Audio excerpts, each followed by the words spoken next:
Welcome, everyone, to WWE 2K18 Universe Mode King of the Ring Tournament. That's right. It's finally underway, and we are gonna get things underway. I have, like... Okay, there was no sound. I wasn't sure if there was no sound in general or just no sound for right this moment. But we are going to open up this King of the Ring tournament, not with the tournament itself, but with a qualifier for the tournament. There were polls run on Twitter. The fans got to choose a competitor from each show to make it to the King of the Ring tournament. And for Jim Bob Crockett Promotions, The Miz and Dale Gribble were tied in votes, so they're going to face off in this little pre-show qualifying match here tonight.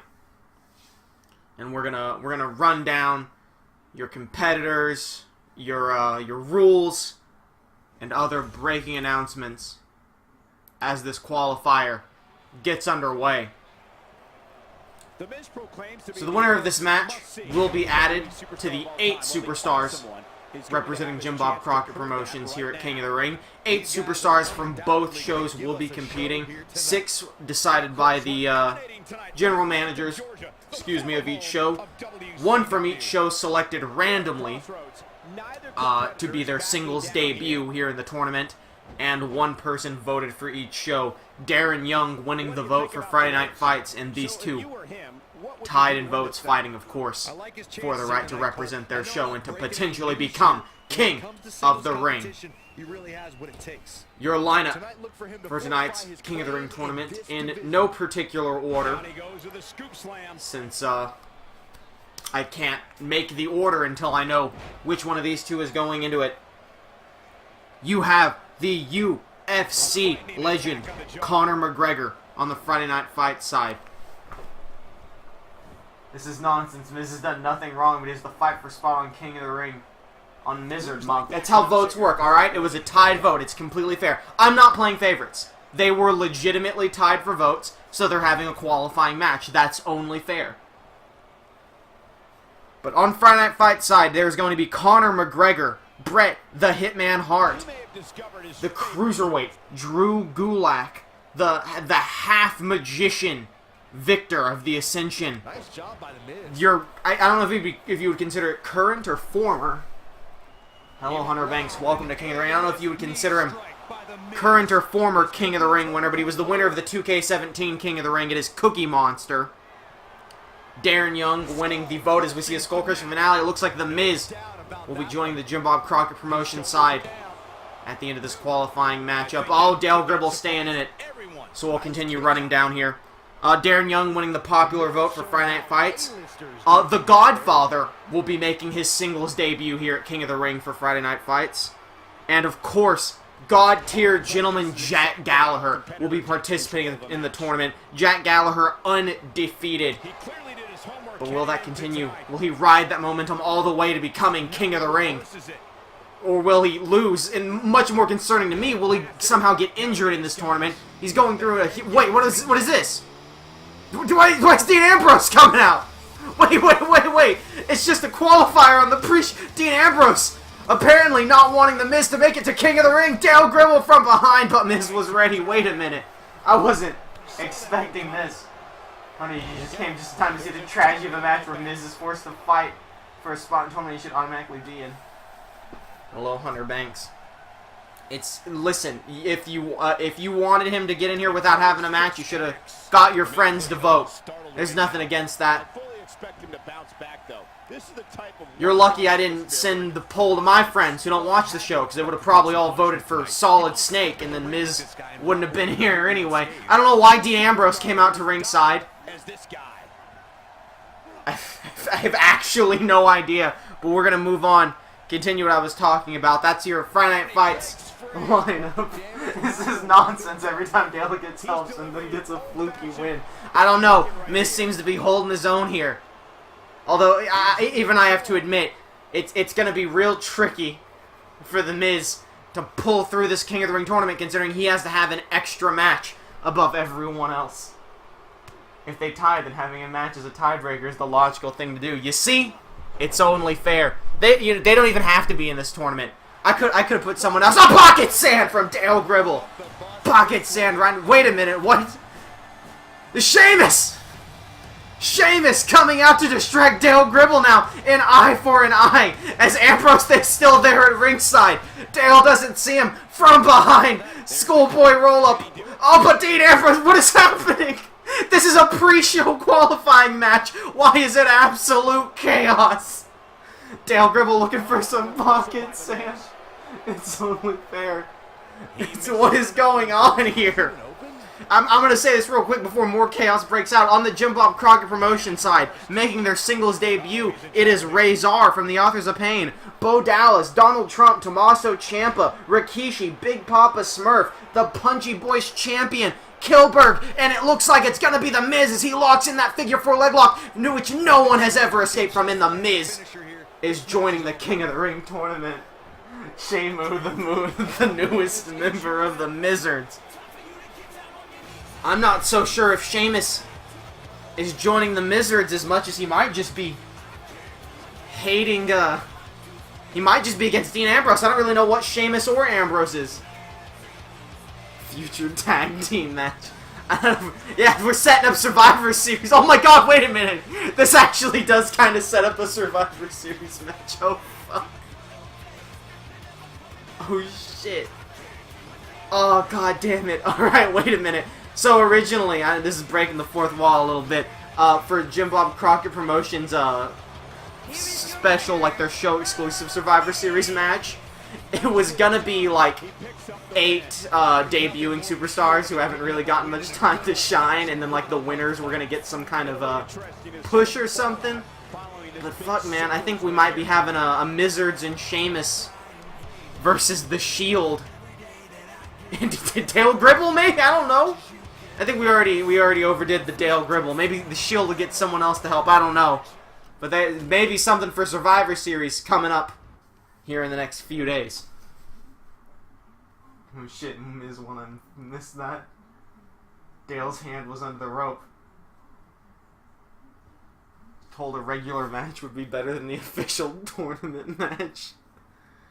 Alright, so that's going to add Miz to the King of the Ring tournament. Let me update the brackets, and while I do that, I will mention that also, and this was breaking news, we've also confirmed there will be 2 title matches here tonight at the King of the Ring event.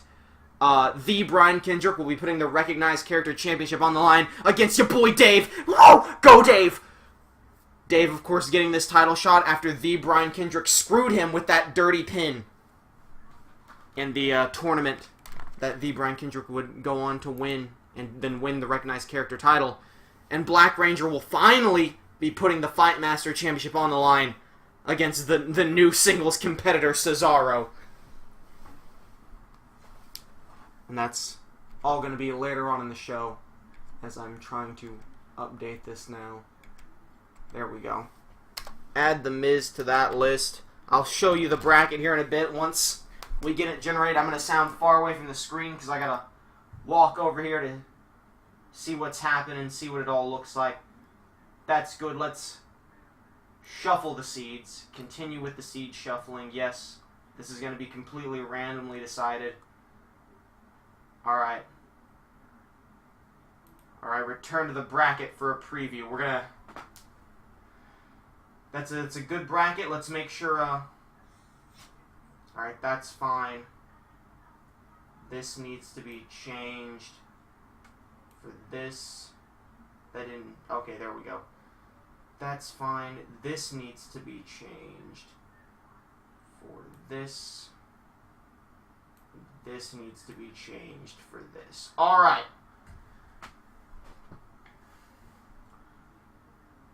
Okay, well, let's start the tournament here. Let's, bracket-wise, let's start the tournament. Speaking of Survivor Series, what's the card so far? I kind of hope Ambrose and Sheamus interfere in every Miz match. That would be amazing. I'm going to be 100% honest with you. I'll run down the Survivor Series card again at the end of the show. I don't have it on me right now, and I don't feel like pulling it up because it's in a Word document. Because it's like 8 matches or something. But a lot of them are probably going to be long matches, so... We'll run through that at the end of the card. Alright, we have our brackets set up. Let me adjust this, because I have this. Wait, nope, that didn't work. What the... That doesn't make sense. Can I not do it? Oh, that's freaking wonky. Dunks, are you okay? You're just like scratching yourself over there. Please. There we go. Let's set this up so it can be easily seen. There is your bracket. Let's get that a little bigger. You know, why not? Just zoom that bracket all the way in there. It's a nice look at the bracket. So, in your round 1 opening contest, we are going to have Big Papa Smurf versus Bo Dallas, followed up by Tommaso Ciampa and The Miz, Razor and Donald Trump, Rikishi and Kilberg. Then on the Friday Night Fight side, we'll have Cookie Monster versus Victor, Darren Young versus Conor McGregor, Bret Hart versus Drew Gulak, and The Godfather versus Jack Gallagher. So there's your setup there. Would like to say Miz is the underdog by having to fight in the match before the tournament. I'll give him that. I think Miz could be one of the underdogs. Listen, we're all... You're actually lying to yourself if you don't believe that Rikishi is the true underdog of this tournament, considering I believe he's 0-8. And he is only in this tournament because of that match that would never end. And so him, Bo Dallas, and Kilberg all got added. You know, that kind of, I would say Bo Dallas and Victor, also underdogs. Godfather making his singles debut. Razor making his singles debut as well. But, you know, he's a pretty big boy. I wouldn't consider him an underdog. Whomst? This was Bo Dallas and Big Papa Smurf, I believe. But I'm going to check. That is, in fact, what we are looking at here. Also, in case you hadn't noticed from the qualifier, the referee for this tournament, for the first time ever, Black Ref, the general manager of Jim Bob Clark Promotions, will be refereeing the matches to make sure that everything stays clean. I trust Black Ref to call it down the middle. I'm not concerned in any way, shape, or form. And, by the way, for time purposes, we're going to be seeing everyone's entrance for the first round of the tournament, and then entrances are going to be off until the last 3 matches, which will be the title matches and the finale. Wanted to ask you if it's okay if I can do a couple of Furniture Smash matches for Call League MCW some in the future. By all means, go ahead. I just call it a Furniture Smash match. A furniture... let me phrase this very, very easily, because my words are not coming out right. A Furniture Smash match is just an Iron Man tables match. And in terms of the name Furniture Smash match, I stole that from the M. Dickey Wrestling Revolution game. Which is, I think that's just a mode where there's, like, tables everywhere. I don't even know what it is. But it's an option. Oh, shoot. I forgot we were going to cut right to the entrances. There wasn't, like, a good loading screen. I mean, there was a loading screen, but I didn't select anything. But either way, by all means, I have no copyright or pretend copyright over Furniture Smash matches for that matter. And here comes Bo Dallas. Now, of course, as you saw by the bracket lineup, we will be running down the first round of Jim Bob Clark Promotions and then Friday Night Fights. And it will go forth until the final competitor of each show faces off in the finale. We're dropping some frames for the entrance. I'm honestly going to allow the entrances to drop frames if that happens. And we're only going to pause it if it's still dropping frames come the start of the match. Dunks has actually joined me down here off the couch for this match. No problem, Hunter Banks. Please don't mind this extremely loud 2-liter of Mountain Dew. Code Red. With a rush of cherry flavor with other natural flavors. I really expected that to say with other unnatural flavors. I really did. Was that a Windows loading screen in the bottom right-hand corner for a second there? Bo Dallas facing the former Fight Master champion, Big Papa Smurf. Now, Big Papa Smurf, he came so close to breaking the record of longest Fight Master champion. And he was, honestly, he's probably been one of my favorite Fight Master champions in a long time. He was eventually taken out by Darth Maul 1 week before he would have tied the record. Darth Maul would then lose to Black Ranger, who is now your longest reigning Fight Master champion. And out of like 3 or 4 weeks of that reign, he hasn't been defending the title at all. That's why he has to defend the title here tonight, before Survivor Series. And honestly, you gotta imagine that stings to Big Papa Smurf. He wanted to bring that title to new heights, and it's just been disrespected like this. So he's gonna come out here with something to prove, and with that aggression from Big Papa Smurf, I gotta ask all of you at home, do you believe that Bo Dallas can make it through round 1 here in the King of the Ring tournament? Bo Dallas is about to get smurfed up. Sounds like we don't have a ton of Bo-Leavers in the chat. Oh my god! Well, maybe that's about to change as he's getting hyped up. Bo Dallas qualified for this King of the Ring tournament when him, Kilberg, and Rikishi, they did a triple threat qualifying match and they all fought each other to the bitter end. They refused to give up and Black Ref had to come out and call the match a no contest since no one was ever going to lose. And all 3 made it here.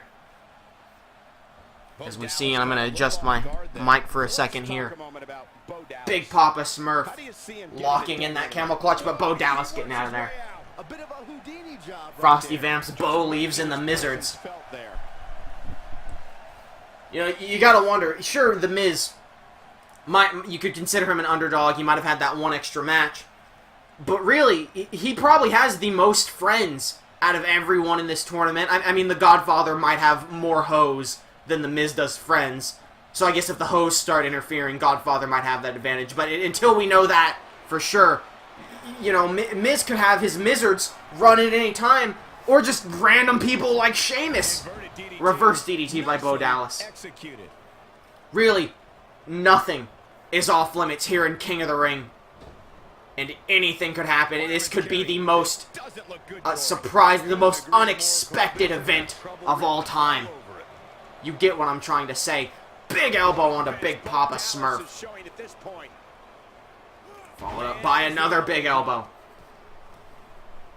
Oh shit, Survivor Series matches making the Mizzards versus the Hoes.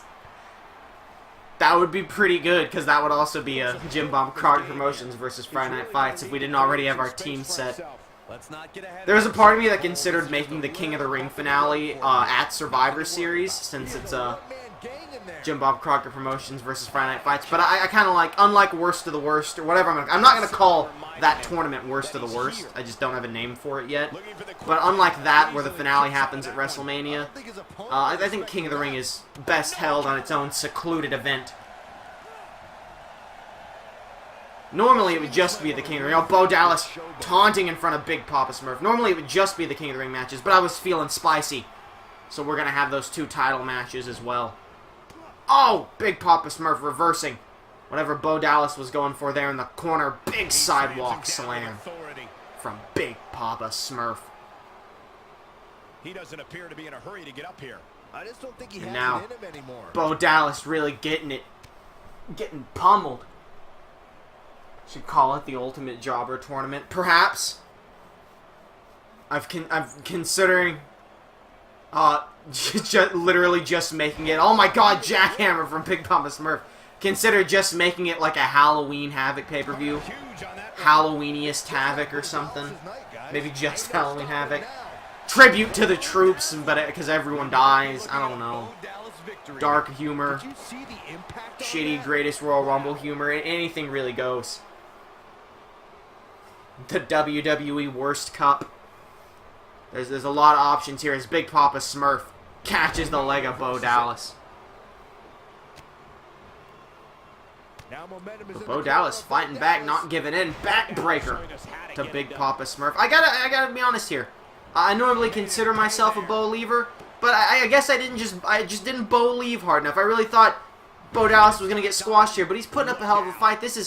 Bo Dallas this is the biggest match of his career here, and it's only round 1 of the King of the Ring tournament. But you have to imagine, if he can beat Big Papa Smurf, that's probably one of the biggest competitors in this match taken care of. Reverse atomic drop. These two absolutely detest each other. Oh, what is the? Oh, come on now.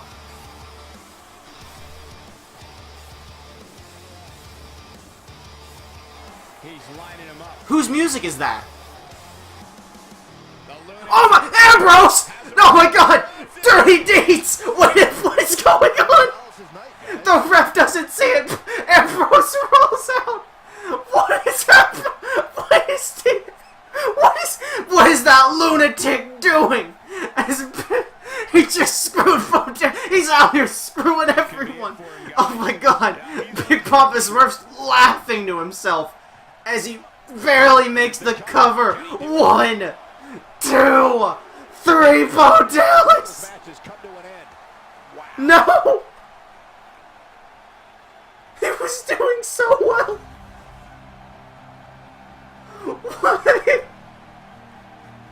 What is Ambrose doing? No! I thought Bo Dallas was gonna do it too! Why? Look at him, he's just leaving! He just disappeared! Fucking dead.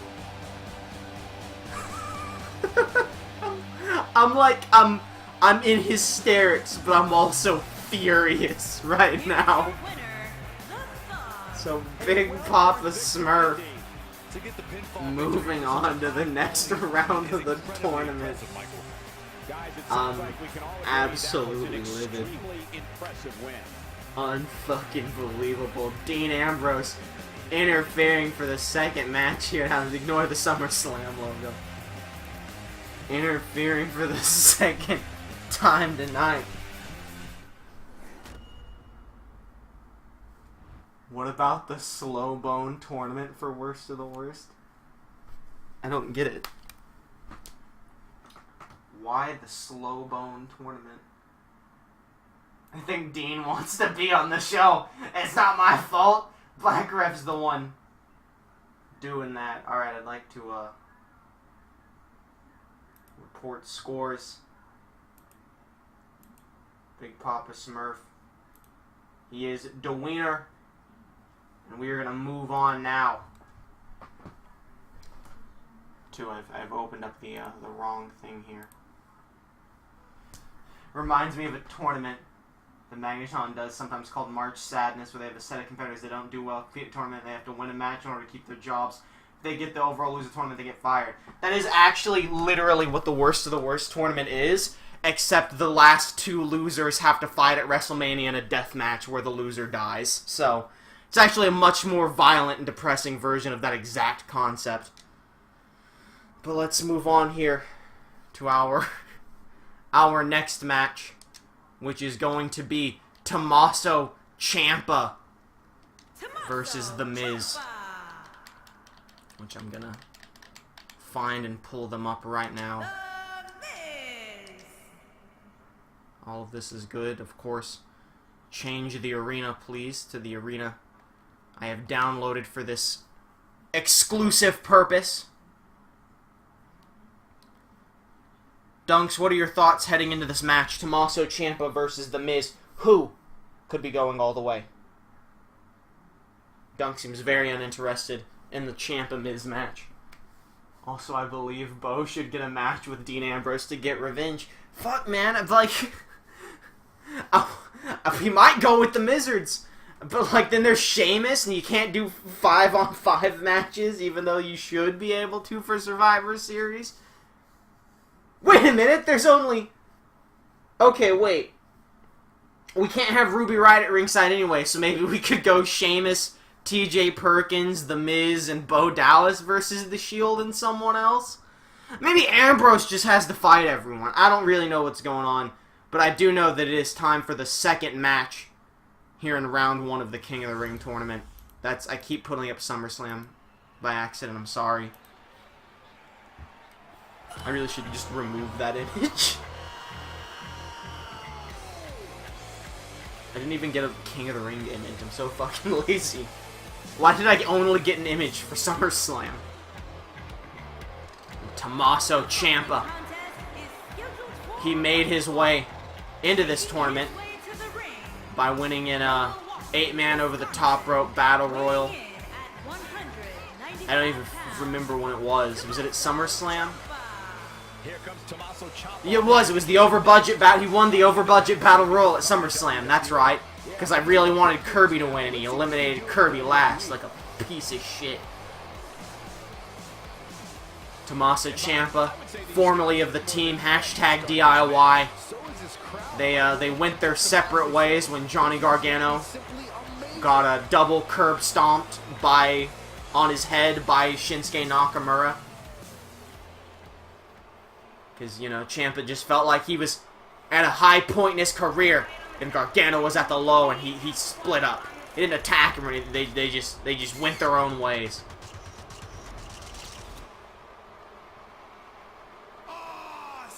I actually got really confused because I thought this was the Tyler Breeze entrance for a second. Look at that fashionable belt the Miz is wearing.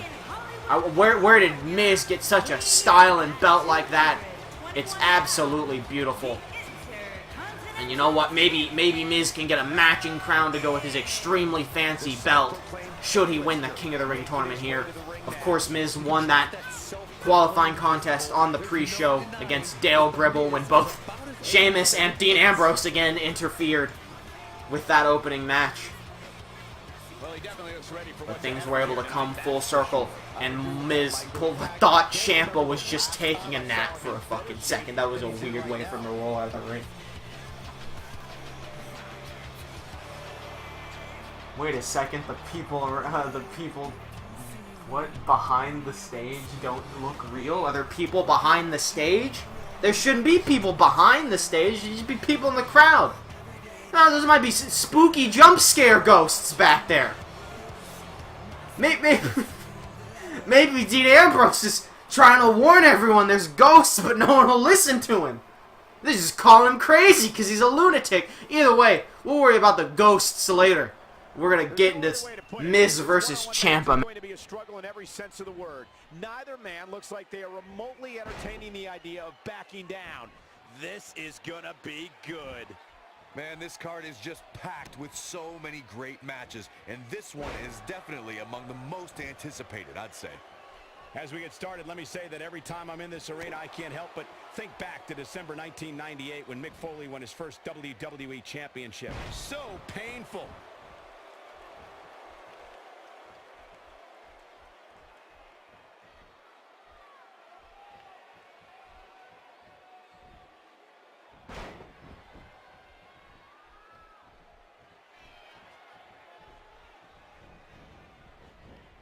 If this continues, we could be talking about something no one wants to discuss. Facial reconstructive surgery. Great offense by The Miz. Nice job by The Miz.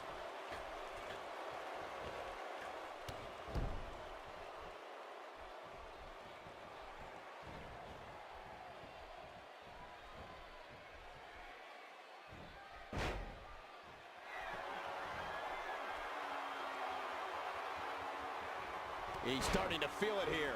He's going to want to make sure this doesn't snowball out of control. Yeah, but it looks to me like...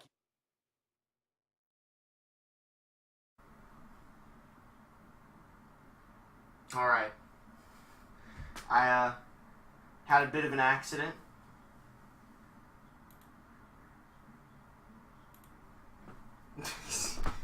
One moment.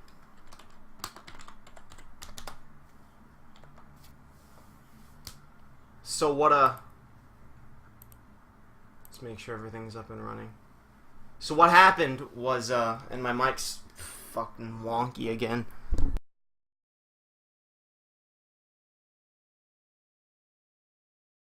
Looks wrong, and clearly I was partially right because it ended up coming loose.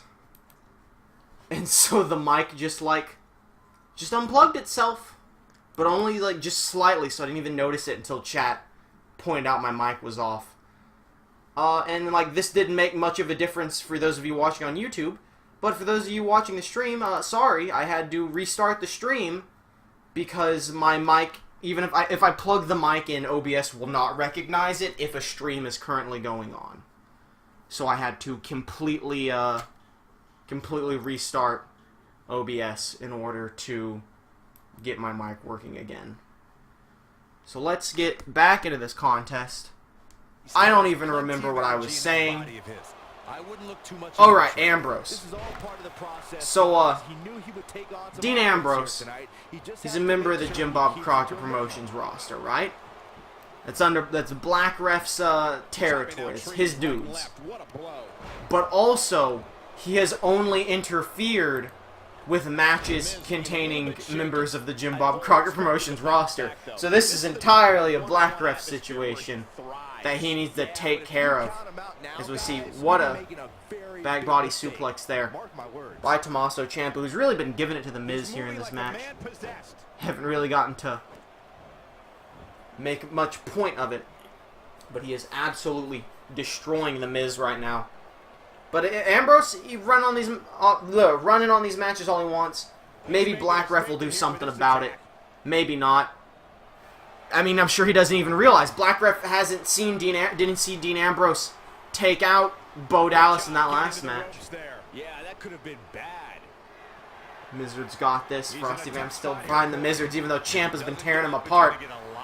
Speaking of tearing him apart, Ciampa looking for that knee, and Miz jukes him out of the way. Just like that bitch from Charlie Brown. Ciampa could be in trouble. No! Sends Miz to the outside. Miz barely hanging on. And that's how Ciampa won that Battle Royal at SummerSlam. Still trying to get back to his feet here. He's clearly in a but Miz not giving in yet. So, you know, if Black Ref, he rewatches the tape and he realizes Dean Ambrose is a piece of shit, you know, Black Ref might do something about it. But I'm not Black Ref.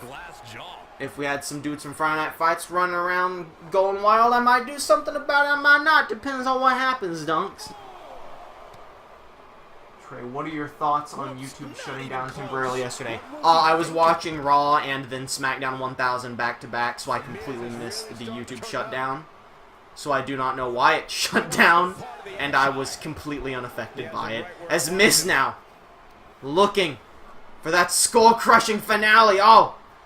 I don't know what happened there. I think he poked Ciampa in the eyes. I think that's exact. He poked Ciampa in the eyes so hard it hurt Mizzard's fingers. I just called him Mizzard. God damn it. Frosty Vamp's rubbing off on me, and Miz just stole the win. And this one's history. What a win. He might have used a little dark magic, actually. Maybe he shot some fire into Ciampa's face, and that's why it hurt his hand a bit. I think the Miz might have just used some dark magic there in that match. The ref didn't see it. And it blinded Ciampa long enough for him to hit that skull-crushing finale and move on here in this match. Dunks, how do you feel about the Miz's sneaky dark magic maneuvers here in this contest? What are you doing? Are you trying to bury a treat in my blanket? You fiend. I thought it was playing God Save Our Queen for a second. This is the downside. Put these two back in the ring ASAP. Miz wins by bending reality. Classic Mizzard. Well, you know what? We never made a rule against dark magic, so it's literally not cheating. I have to admit, though, I'm pretty shocked. Ciampa is out round one. And we have a interesting match coming up next. Let's put up our little overlay here. I was gonna say we've had a lot of underdogs winning these last few matches, but that's not true. Bo Dallas almost won his match until Dean Ambrose came out. Mizzard would never cheat. It's not cheating. There's no rule against black magic. Maybe there should be, but we just never got around to it. So what he did was completely legal. It was not cheating in the slightest. I agree. But our next contest, I don't want his entire army coming out here with him, is of course going to be Razor versus the President of the United States, Donald Trump. I would like not the WCW referee. Now, Dunks, I know you're a very apolitical fellow.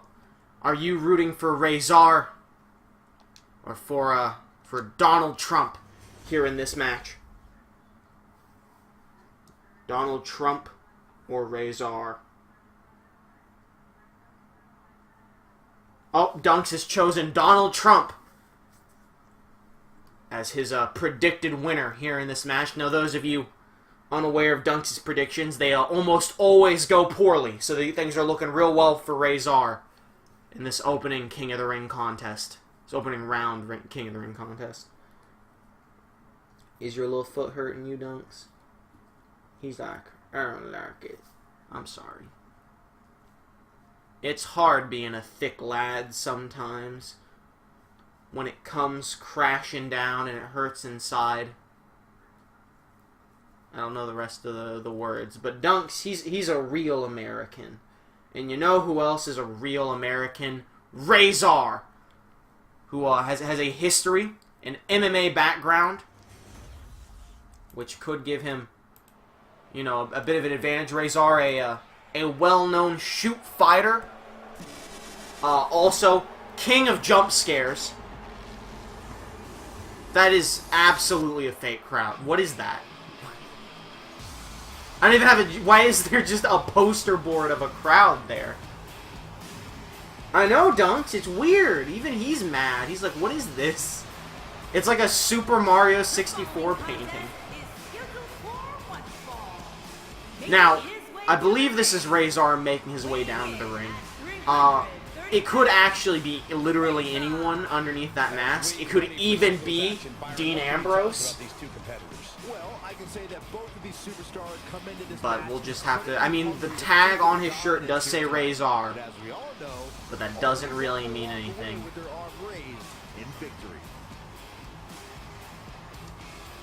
Huh. Razor backwards is Razor. Go a long way in determining the pecking order here in WWE. Nonetheless, Razor with a tall task ahead of him, having to go up against the President of the United States. That's going to get Razor both a lot of love and a lot of hate here at King of the Ring. But of course, the same can be said for Donald Trump, who has to go against the MMA shoot fighter Razor. The loose cannon of the Authors of Pain. This is, of course, Razor's singles debut here. Donald Trump qualified for this match when he won another Battle Royale. It wasn't at SummerSlam. It was just a Battle Royale on Jim Bob Crockett Promotions that he was the victor of. I honestly don't remember a single thing about that Battle Royale. Who was in it? Who Trump eliminated? I don't remember a single thing. It was a pretty long while ago. Trump was the first person to qualify for the King of the Ring tournament. Dunks, are you okay? He's a very fussy bud. Calm down, child. Donald Trump, ready here. Oh, he doesn't want any of this. Get that camera away from him. He's disgusted by these people here. This is nothing like America. He only wants to be in America. King of the Ring, of course, takes place in its own little pocket dimension, which we get to through that painting behind the King of the Ring entrance. That's why there's only one entrance. And this match is underway. And right off the bat, Donald Trump with a backbreaker to Razor. We're going to have a winner. And I can't help but get the feeling that this is going to be now one of those matches getting people will be Razor talking about for up a to his long feet, time to come. taking the big boy over to the corner and just bouncing him off the ropes. Taking it to his advantage. Dunks, are you okay? Are you such a grump? Are you a grump because Razor is losing? Are you regretting your pick? I know you said you wanted Donald Trump to win, but now you're sad. You're like, man, I should have chose Razor. That's okay, Dunks. You're not a bookie. You can root for whoever you want. Razor just pummeling into Donald Trump, who now able to reverse into a shoulder tackle. And the President eating a right hook from the shoot fighter, belly-to-belly suplex, almost dropping Donald Trump on his head. I know. Oh, a headbutt to Trump. I think Dunks loves both these competitors, and he's mad at the thought of either one of them not making it onto the finales of King of the Ring, but someone's got to go down here. Big elbow from Razor. Frosty Vamps has the black ref winning. Well, we've seen that really anything could happen here. Razor up to the top rope. We don't see it very often, and there's a reason for that. As Donald Trump now taking advantage. And maybe Razor should have never gone up there. Northern Lights superplex. And Aurora Borealis to Razor. As Trump now working over the arm, trying to prevent him from lifting Donald Trump up to hit that Razor's edge. Nice clothesline there. As we see the pin, 1. I think Donald Trump barely kicking out at 1. He didn't need to barely kick out at 1, but he did. Oh, what an overhead throw by Razor. And what he has to do to rebound. The good news for him is that he doesn't appear to have taken too much offense up to this point, but that can looked away for a moment. So I don't know exactly what happened, but I know that Donald Trump has Razor up for the Uncle Slam.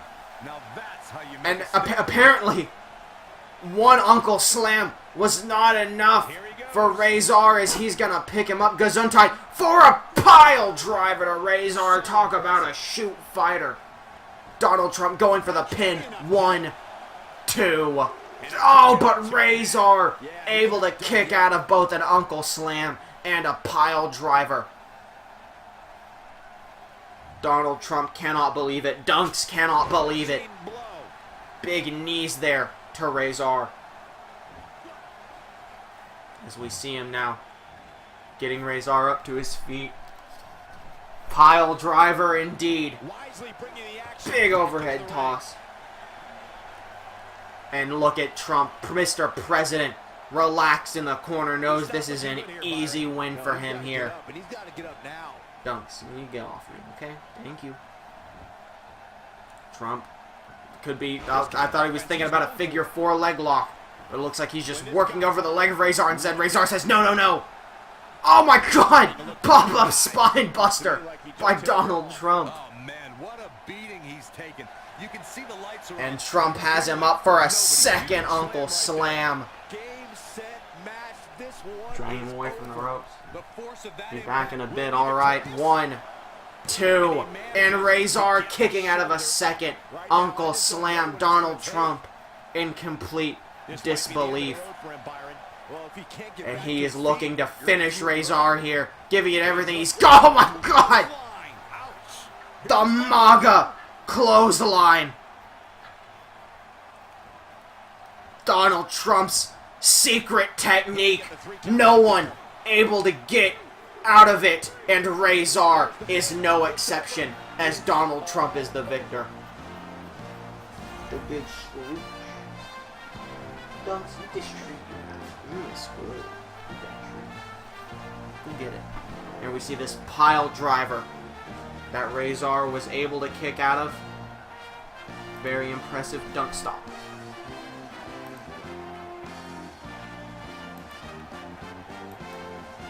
As that national anthem plays. Coming up next, who the hell is that? Oh, it's Rikishi, right? I forgot about Rikishi. Donald Trump moving on to the second round of the King of the Ring tournament. The Eagle Driver, that's pretty good. Donald Trump telling Black Ref that he wants nothing to do with him. Don't get anywhere near him. Disgusting. And Trump, it looks like it wasn't even a sweat for him. He is ready to move on in this tournament. Now I'm gonna set up our next match, which is going to be Rikishi versus the Punchy Boys champion, Kilberg. But while we wait for that match to load, I am going to go get Dunks' painkillers, because I think that's what he's wanting. I think his toe's hurting him. So I'm going to mute my mic, go get Dunks a painkiller after I get this match ready. I know, Dunks, don't worry, it won't be long. Give me just a minute. Rikishi. And once this is ready, I'll be very quick. Make sure everything is set up the way I need it. Select arena, please. But I will leave the screen on while it loads, just in case I somehow don't make it back before the loading screen's done.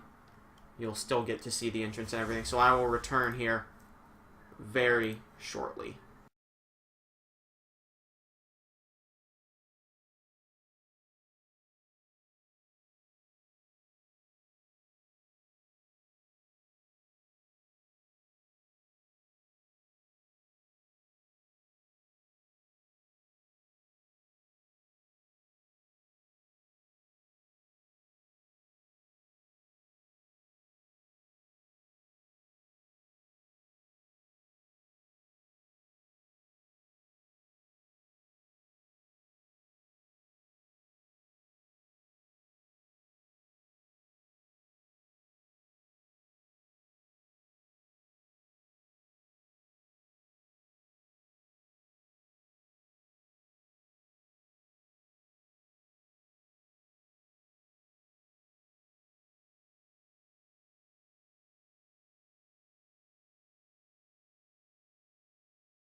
I have made it back just barely in time for the entrances to start. Making his way to the ring from the Isle of Samoa. This is not loading at all. Well, clearly it did. It probably just loaded barely, then shot forward. Ladies and gentlemen, it's now time for one-on-one Rikishi. And Michael, it sounds to me like this crowd already picked the one who they want to win this match. Both him and Kilberg made it into this tournament via that triple threat with Bo Dallas that refused to end. And let me tell you something. You have to imagine this is probably going to be the most one-sided match of the tournament. For it is the, I believe, 0-8 Rikishi. Never won a match. Versus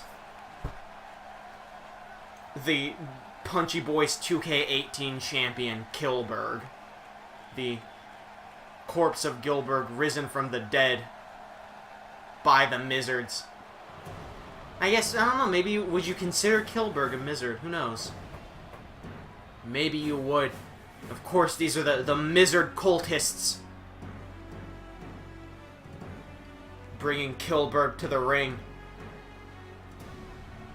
As the Mizzards do see him as their special experiment, he is highly protected by the cultists. But does Kilberg himself have sentience?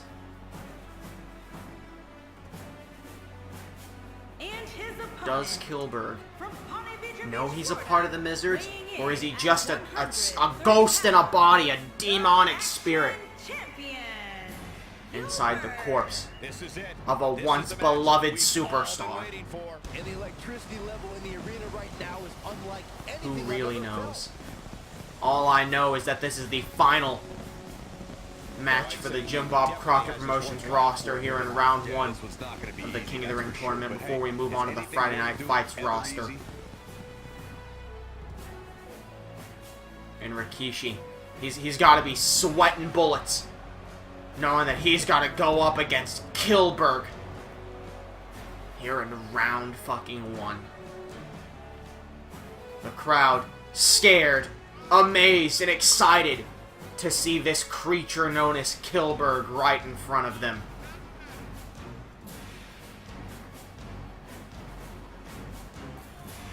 Dunks sucking on his stress ball. Much more relaxed now that he has had his medicines. And welcome back, Hunter Banks. Donald Trump took Razor's head off with the MAGA lariat.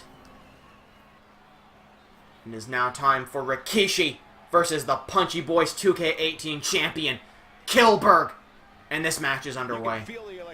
And right out of the gate, Rikishi's giving it everything he's got. What a spine buster to the champ. If you haven't hit record yet, now Rikishi might knows be a good time to do that this These guys are could gonna be come the at you toughest with fight of right his life. hook. Big boy leg drop trying to crush Kilberg's skull.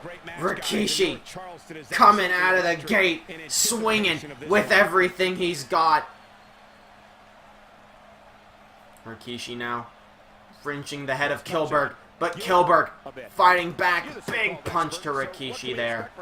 Oh my god, and the right hook flattening him. He's been spending extra hours Getting in the gym Rikishi in up to one anticipation knee of getting now. in the ring with this guy. Oh, picking him up for a massive power bomb, smacking Rikishi's head down the ropes. And Kilberg up on the second rope. What is he planning up there? Double axe handle.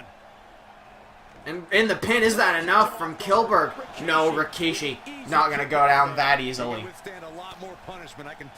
But you have to wonder if maybe he should consider it after the things Kilberg does to him. Another power bomb down the ropes. If Rikishi wins this, I think he should be should face Kilberg for the Punchy Boys Championship. Well, I mean, you have to imagine that the winner of the King of the Ring tournament might be getting a title shot in general. But you do have a point. If Rikishi wins this, but doesn't go on to win the tournament, doesn't go on to win the tournament, maybe he does still have some kind of claim at a title shot. Be pretty weird if the first match Rikishi ever won out of like 10 matches is against the champ. Although it would be a great turnaround for his career. Big knee by Kilberg and a right hook. I keep thinking Kilberg's about to go for a spear. This match can end via countout. I don't know what the hell happens in case of a double countout. Oh, Kilberg back in now, throwing Rikishi over the top rope and a right hook. And Kilberg taunting the large Samoan man. The crowd booing Kilberg. They hate him. He's a freak against nature, an abomination against God. As we see Rikishi now throwing Kilberg to the outside. Oh, but Kilberg, that was his own trick trying to be used against him, and he was ready for it as he gets Rikishi up for the chokeslam, but Rikishi reversed into a flatliner. What a reversal by Rikishi, able to turn things around. Oh, super kick to the heart of Kilberg. Shades of that Elimination Chamber wound that Rikishi... Oh my god!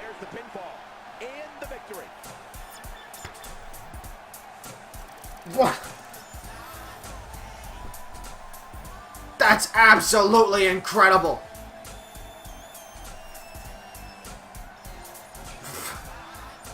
What the... Oh my god. Rikishi with that heart-stopping super kick takes Kilberg out. Let's see it again.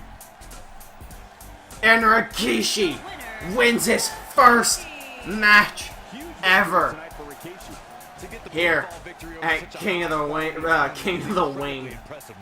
And Rikishi doing a little dance to celebrate. Oh, was the first time we've ever seen the Rikishi dance.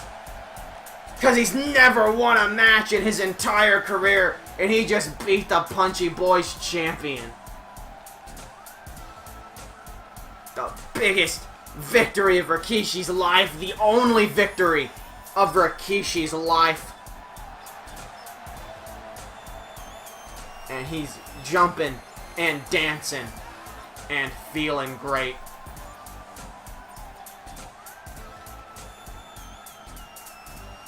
The music's an absolute bop.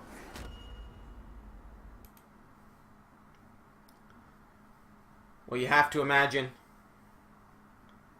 Kilberg feeling particularly upset at the result of that match. But actually, it seems like Kilberg isn't feeling anything. Kilberg can barely move. We're actually receiving word. What the fuck? How did I look away 1 second and it's over? Rikishi hit that heart-stopping super kick on Kilberg, and like it just stopped him. Rikishi beat Kilberg, his first one ever, and we're actually having paramedics to come out and look at Kilberg, I think he might have... I think that super kick might have taken something out of Kilberg. Some kind of dark magic, mayhaps. Ah.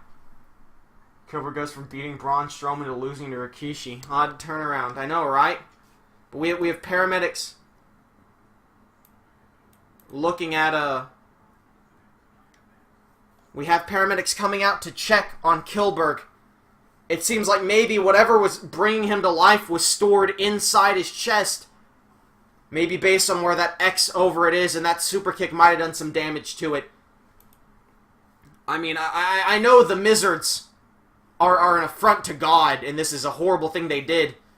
But, you know, we can't just let Gilbert, we can't just let Gilbert die a second time.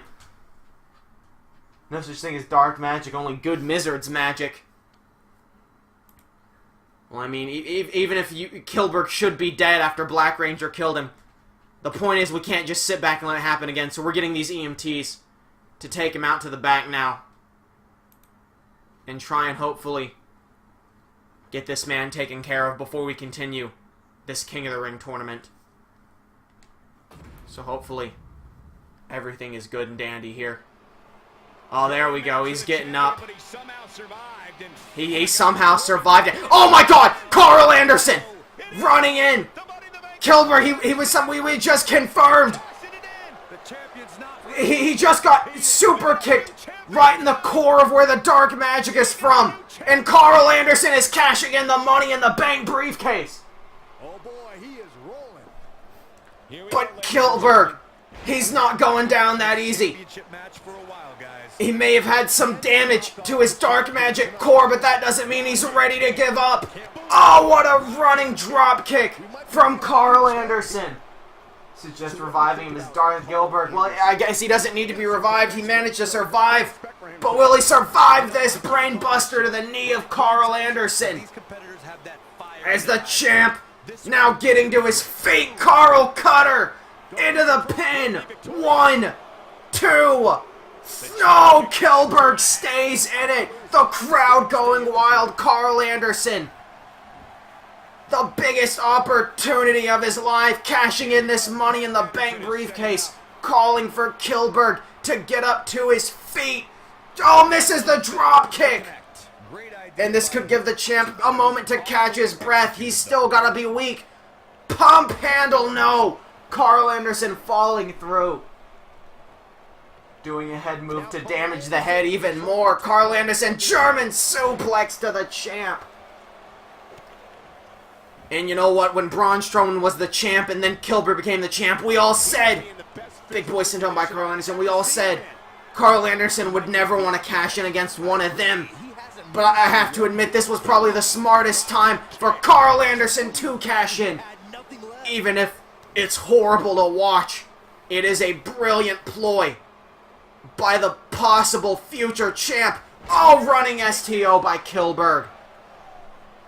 Carl Anderson, big knee. Anderson has Kilberg up. Looking for no. Reverse DDT by the champ. Carl Anderson could be in trouble. Imagine if Carl Anderson squanders his Money in the Bank cash in here. Oh, but he doesn't want to let that happen. Goes for the big boot. Kilberg says no. Clothesline. Kilberg has him up. Grabbing him for a big spine buster from very high up in the air. I don't know exactly how tall Kilberg is. He actually doesn't look that tall, but I'm sure it still hurts anyway. A pump handle from Kilberg. Pump handle powerbomb. I think he stole that move from Carl Anderson. And Carl Anderson kicking out at 1. The adrenaline from cashing in this briefcase keeping him going. He can't fail here. He's going to be the laughingstock. If Carl Anderson fails his cash in, he might be a bigger laughingstock than Luke Gallows is. And that's saying a lot, as Kilberg picking Carl Anderson up now for the jackhammer into the pin. 1, 2. Oh, Carl Anderson almost lost his chance at the title and his briefcase. As Kilberg has him up now. Snapmare driver. And that's actually just a snapmare. Into a headlock, trying to choke Carl Anderson out, trying to make him fade. If Carl Anderson ever needed help from his buddies, it might be now. That super kick from Rikishi must have been a temporary stun to Kilberg. And as strong as a stun it might have been, it was only temporary. Carl Cutter, could this be it? 1, 2... Oh, Kilberg's still in it. Anderson furious. He's watching his shot go up in smoke here tonight. Everything he's worked for could disappear in the blink of an eye. Jawbreaker from Kilberg. And he's got him. Lifting Anderson up into another spine buster. Kilberg into the corner. And if he hits this, Carl Anderson's cash-in is for naught. Spear to Carl Anderson. And Kilberg still is not done with him. Anderson better get out of there. Carl Cutter! The disrespect! 1, 2, 3, and Carl Anderson has failed his Money in the Bank cash-in against Kilberg. Oh my god. Okay, I'm back after Spider snuck onto my bed and then climbed my neck. You just missed Carl Anderson fail his Money in the Bank cash-in and getting pinned by his own finisher. That super kick from Rikishi may have been enough to stun Kilberg for him to get the win, but it didn't keep Kilberg down long enough for Carl Anderson's cash-in to be effective. Carl Anderson, the first person here in Universe Mode to fail the Money in the Bank cash-in here at King of the Ring. And Kilberg, still your Punchy Boys 2K18 champion. Jesus Christ. Kilberg retains by giving Carl a taste of his own medicine. He sure does. Absolutely insane here. The rest of the card shakes out here. No, there's nothing. Ignore whatever they're saying. They're speaking nonsense.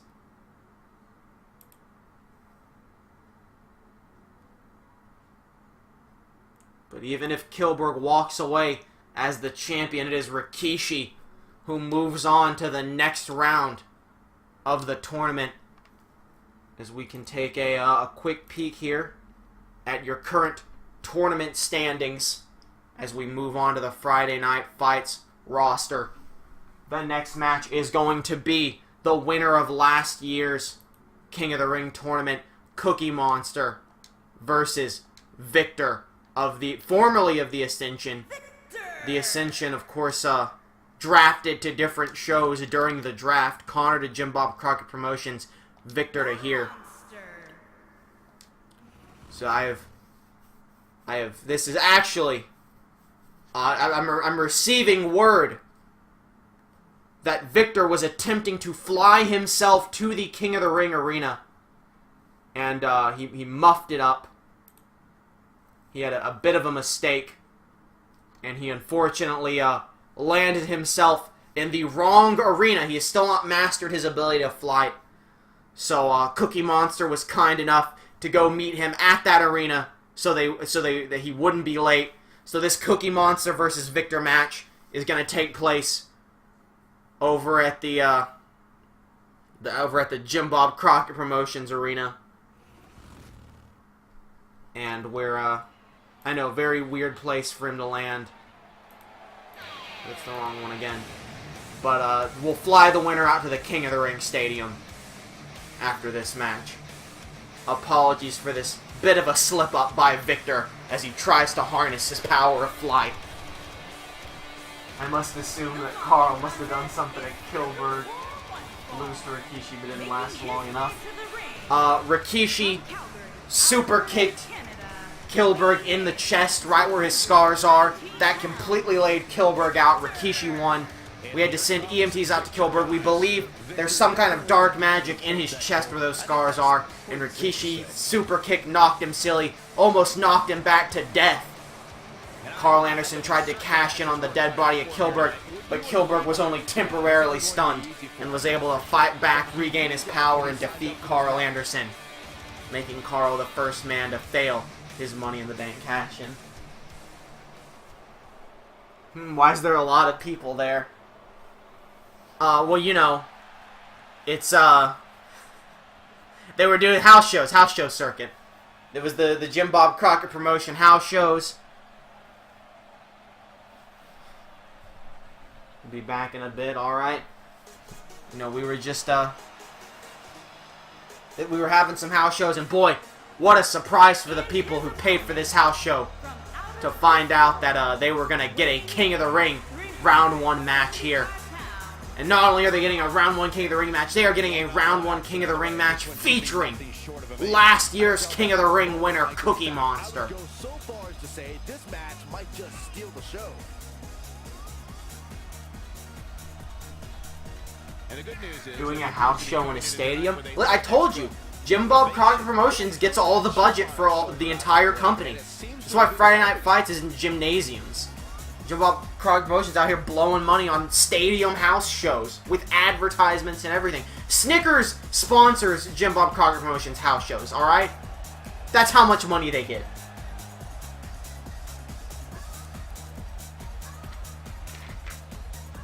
And KFC. KFC and Snickers, same advertisement for the new Kentucky Fried Snickers. Is this match ready to get underway? I believe Cookie Monster, also a former World Heavyweight Champion. I believe he went on to win the WWE World Heavyweight Championship after winning King of the Ring. As he just chops Victor right in the head. I could be mistaken. I don't have the notes in front of me, but I am almost positive he was WWE World Heavyweight Champion shortly after winning King of the Ring.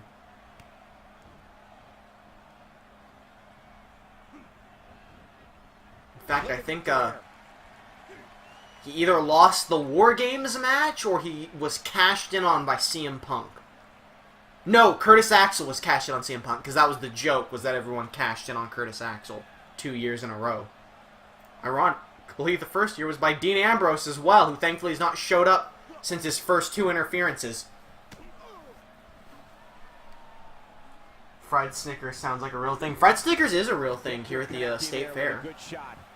Fried Snickers is very much a real thing. I don't believe I've had one. I may have, though. And welcome back, Hunter Banks, as Victor trying to kick the former King of the Ring winner down to the ground.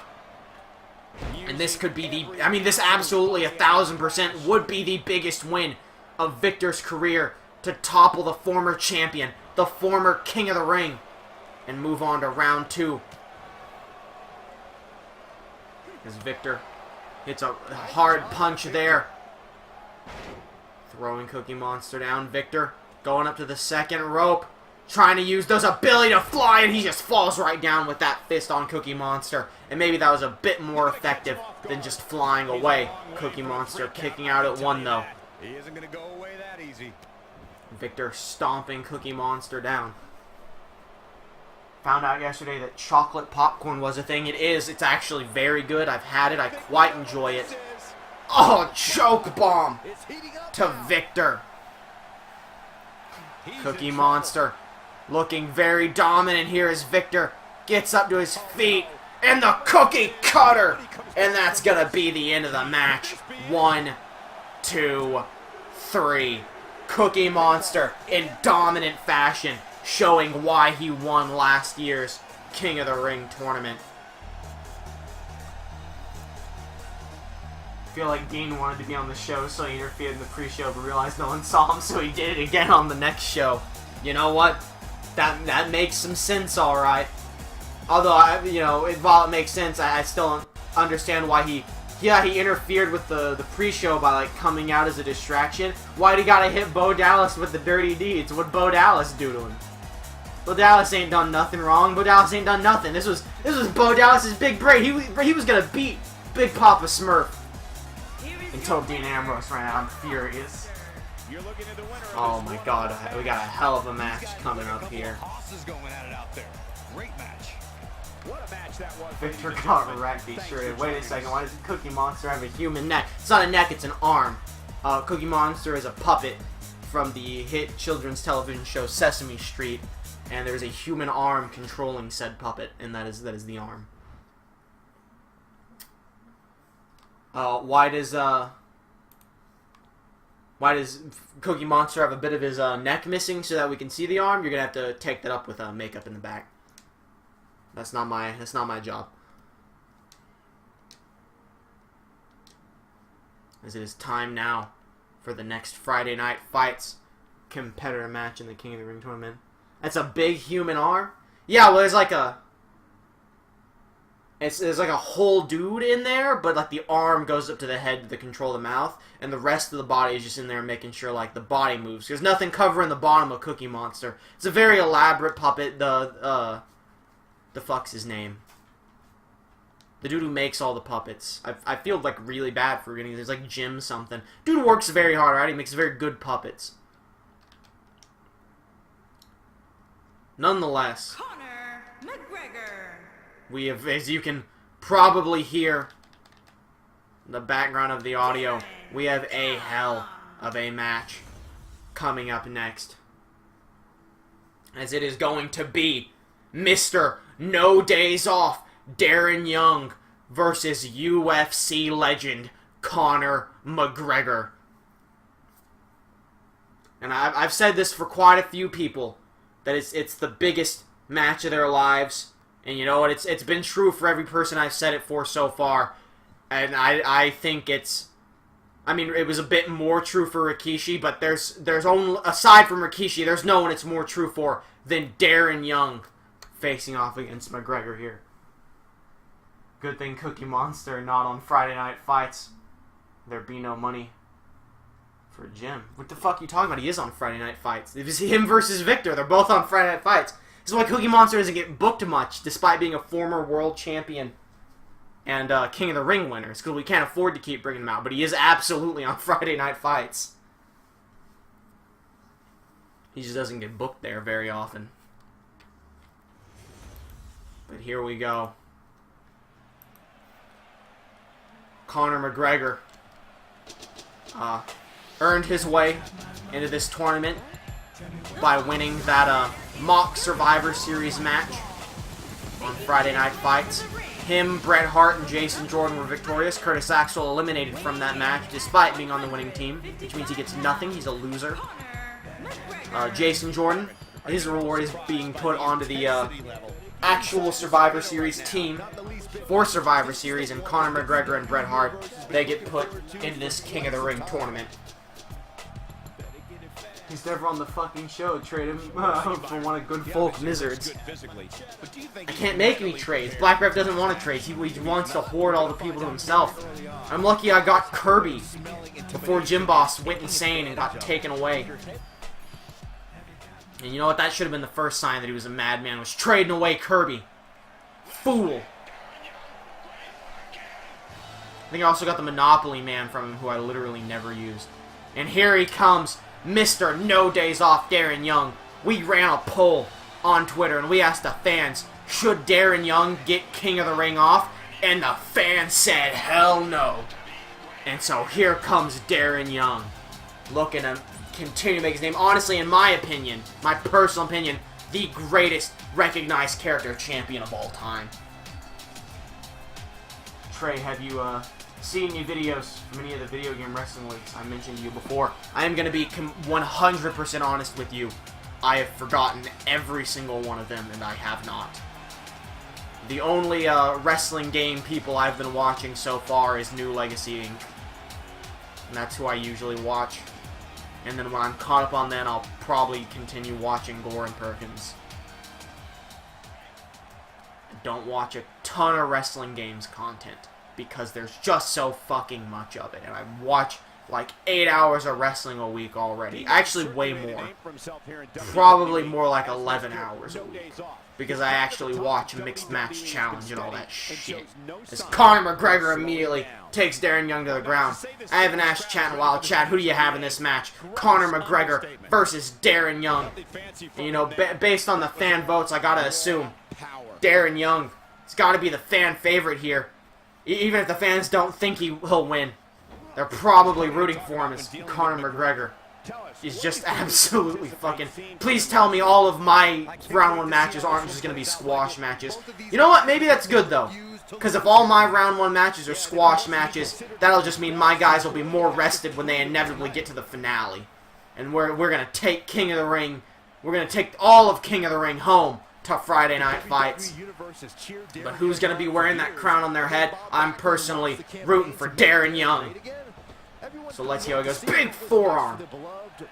I mean, I'm rooting for Darren Young now. I mean, I can't root against God tier Jack Gallagher, who I temporarily forgot was in the tournament.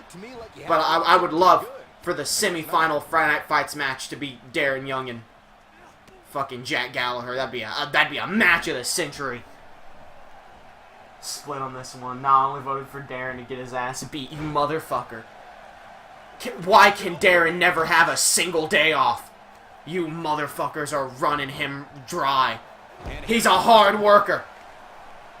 And Conor McGregor's out here trying to make sure he gets a billion days off when he rips Darren Young's arms off. Conor McGregor elbowing Darren Young in the head now. Come on, Darren. Come on, Darren. Lock him in. No, DDT from Conor McGregor. He doesn't even have a custom moveset. 1, 2. Oh, but Darren Young hanging in. Fighting out of that DDT. Conor McGregor shocked. He's not getting up. You can't like his chances right now. BS has not been on the show since the last pay-per-view. He was getting ready. He's been working the house show loop. That's all we can afford. Our house shows are literally just Darren Young versus local talent. UFC MMA Slam from Conor McGregor and Darren Young holds on. Conor McGregor starting to get pissed off. He's never faced someone as resilient as Darren Young in his life in all of his UFC career. He can't believe that there's someone who never has a day off, and he is shocked at how tough they can still be as he gets Darren Young up and just chunks him with that suplex into the rope, and that's going to hurt Darren Young's spine.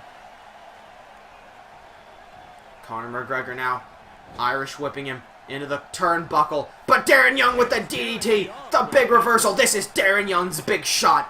Darren Young, he's going to ride this wave of momentum all the way to that throne. Darren Young could be the king of no days off.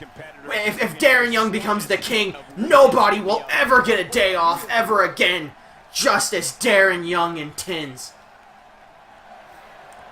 Darren Young has Conor McGregor up. I thought he was going to hit the go to sleep, but that's still a gut check, and that's still a great move from Darren Young. But Conor McGregor kicks out. Darren Young thought he had it.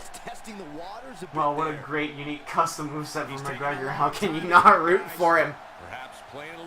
But Conor McGregor could be in trouble here. Darren Young from behind, locking in. Darren's love. Conor McGregor in trouble is just more painful than any UFC hold he's ever been in his life. He's never felt something like Darren's love before. And Darren Young maybe getting a bit greedy, letting Conor McGregor go. Oh, and Conor McGregor now beating Darren Young's face into the turnbuckle. I think Conor McGregor was getting a bit too close to the ropes, and Darren Young thought he could take advantage and pull him away. But that was not the case. McGregor maybe thinks he knocked Darren Young out, but Darren Young's still in it. What would a double knee GTS look like? An injury is what it would look like. Oh, big takedown by Darren Young, who goes for the pin. Did Conor McGregor's head bounce off the mat or something? No, not even a 2 count. Darren Young was just getting a little desperate there. Oh no, Conor McGregor, he didn't take that kick very nicely. DDT to Darren Young. Center of the ring. Darren is in trouble here. 1, 2. Oh, and Darren Young stays in it. Conor McGregor still shocked. He thought this was going to be an easy first round squash. But Darren Young put up more fight than anyone could have ever imagined. And unfortunately, I think that's going to end here as Conor McGregor hits that MMA slam. But he has to drag him away from the ropes. That could buy Darren Young enough time to kick out. 1, 2, throw! And Conor McGregor putting away Darren Young in the first round. But you can tell it was a hell of a lot harder fight than Conor McGregor was expecting.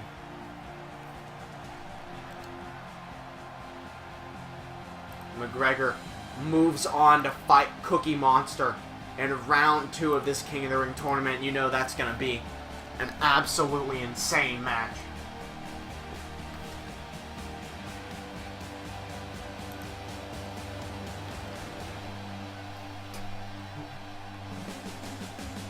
Vote well sent.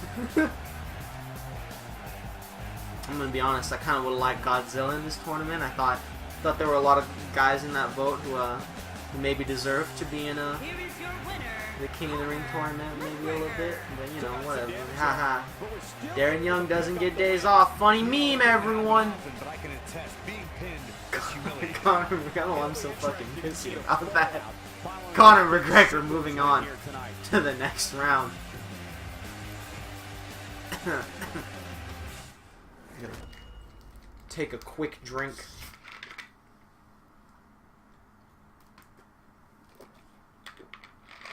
Are you doing the good suck dunks? I'm choking. Help me, dunks. Help me. Alright, let's set up our next match here.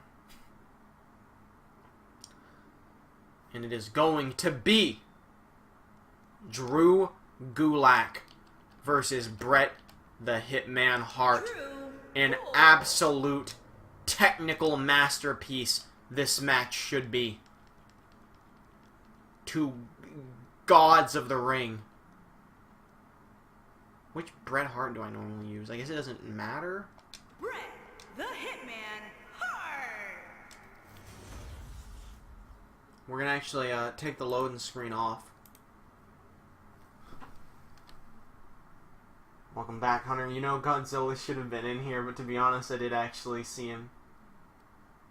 Didn't actually see him. I know he was in the list. I guarantee you Godzilla was in the list.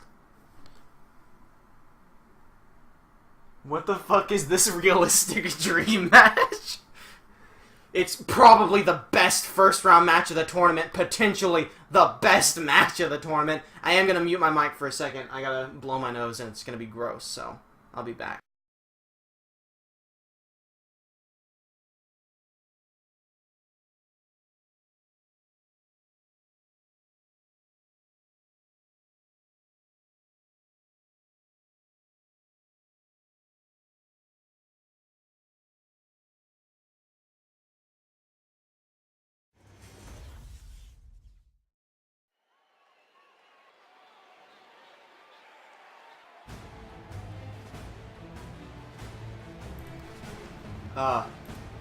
Of course, here comes Drew Gulak. Apparently, Drew Gulak, a true believer.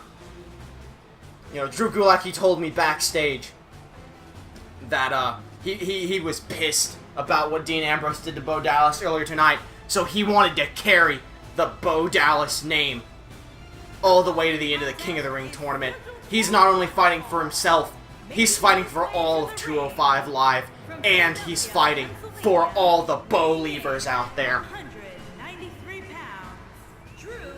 That's not Drew Gulak. What's wrong with Gulak's mouth? We didn't... he fucked it up on the ladder. He, like...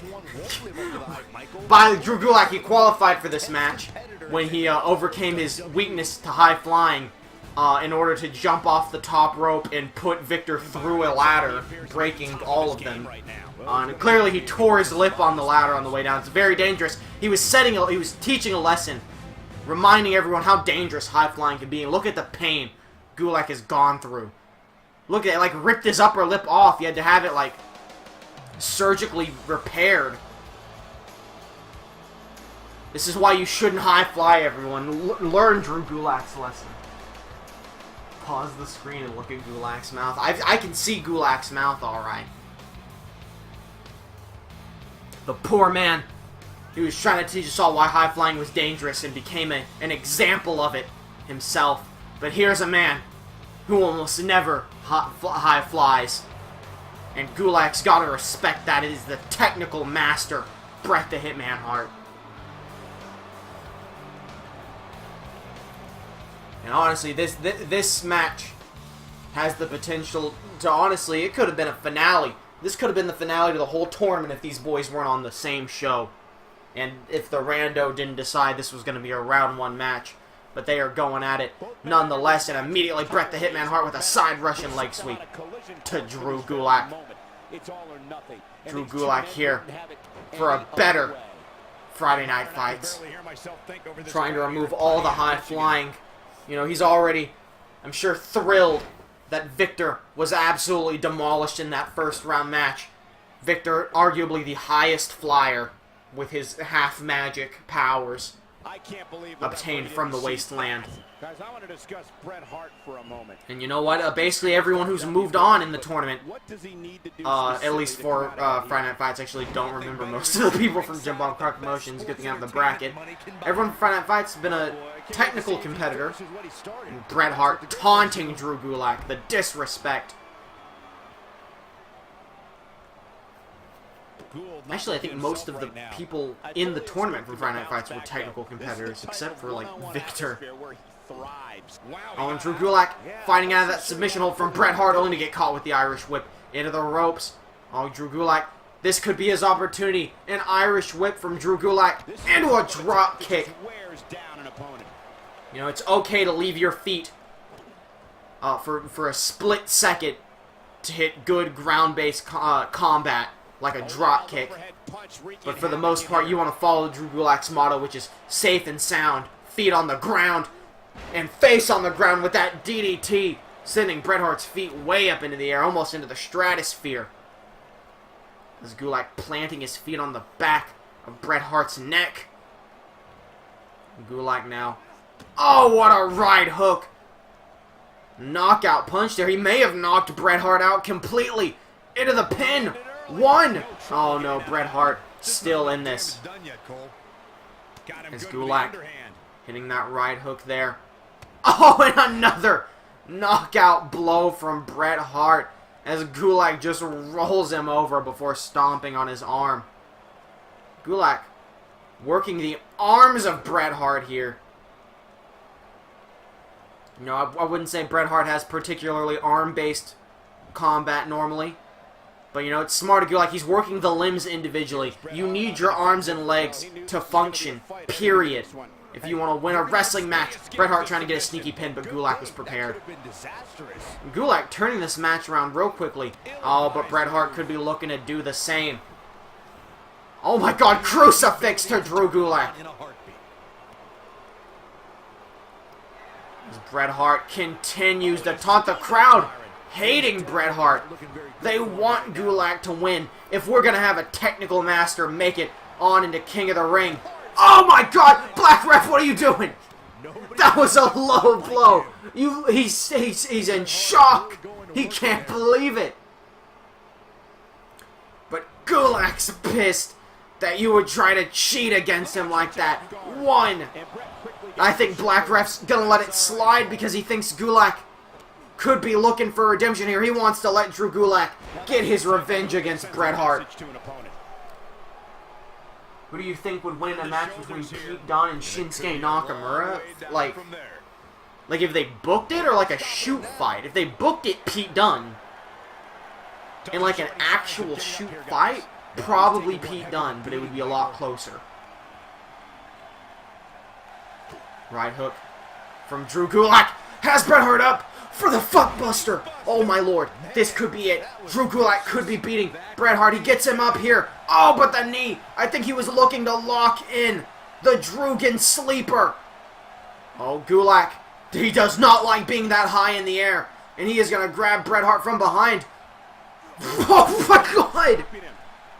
A side suplex exploder into a pin. 1, 2, and Bret Hart kicking out with the last of his strength.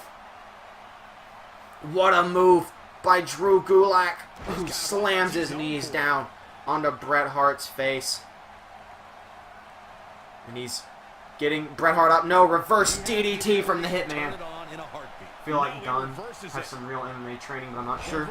Oh no, Dunn I'm sure is like an actual, like, legit fighter. But I'm sure Nakamura could also hit really hard too, which is why I said probably Dunn, but it'd be closer. Oh no! Pile driver! Bust Drew Gulak open, he could be injured. Drew Gulak could be injured here.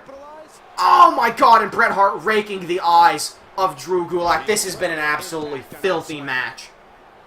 Bret Hart has just been violating Drew Gulak here. It's been disgusting, and now he picks him up and locks in that sharpshooter. Gulak needs to make it to the ropes and he has no choice. After that low blow, that pile driver, and the rake to the eyes, Gulak has no choice but to give up. What an absolute piece of shit Bret Hart turned out to be. As we see right there with that low blow. And we saw this fuckbuster by Drew Gulak. I thought this really could have been the end there. Plus this side exploder. Gulak was really giving it everything he had here. But the pile driver into the eye rake, into the sharpshooter. The ultimate bullshit combo that allows Bret Hart to make his way into round 2 of the tournament. Pride definitely takes a hit when you're forced to tap out. What a match that was, ladies and gentlemen. Thanks for joining us. Submit that score. And it is time now for the final match in round 1 of this King of the Ring tournament. And boy howdy, is it going to be a hell of a match. Just asking about curiosity, I actually had them fight twice on 2K18 and Pete Dunne won both times. What I tell you? Well, let's get into this this matchup here. The end of this first round of King of the Ring. Of course, remember, after this match, we're going to be turning entrances off until the final 3 matches of the entire show. For time purposes, everyone got their chance to show off, show what they had. But then it's time to move things along. But this final match, it is going to be the debuting Godfather versus the God-tier gentleman Jack Gallagher. No Godfather. I feel like he may have been in a triple threat match once, but I could very well be wrong about that. Either way, he's never had a singles match here on Friday Night Fights. Well, not here, but on Friday Night Fights in general. Meanwhile, Jack Gallagher, undefeated, slain Brock Lesnar, slain Snorlax, slain the combined forces of Snorlax and Godzilla. Will he be able to make it through the Godfather and his army of hoes? It's time to find out. Jack Gallagher, he better be careful. He's leading my Survivor Series team at this upcoming Survivor Series. So I need him to be real careful, though I would love to have the King of the Ring on my team.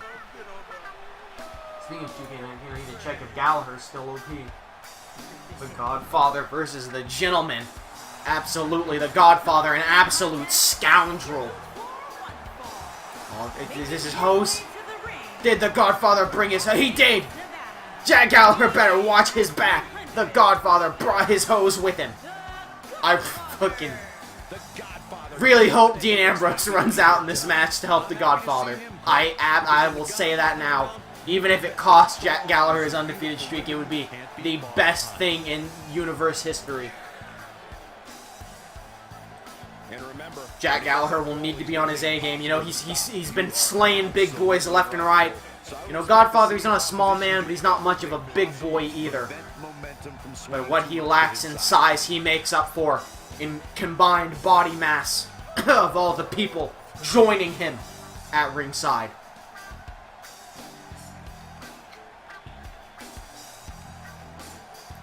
As we make sure, very paranoid about the mic now that's happened. My throat's getting sore.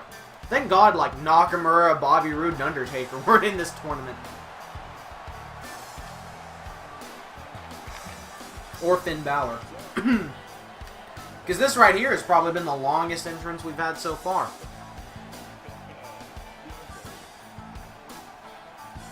Oh shit, he's got a mic. Wait a minute, what's going on?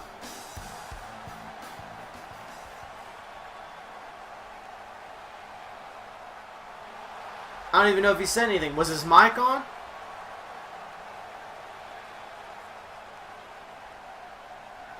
I don't have audio.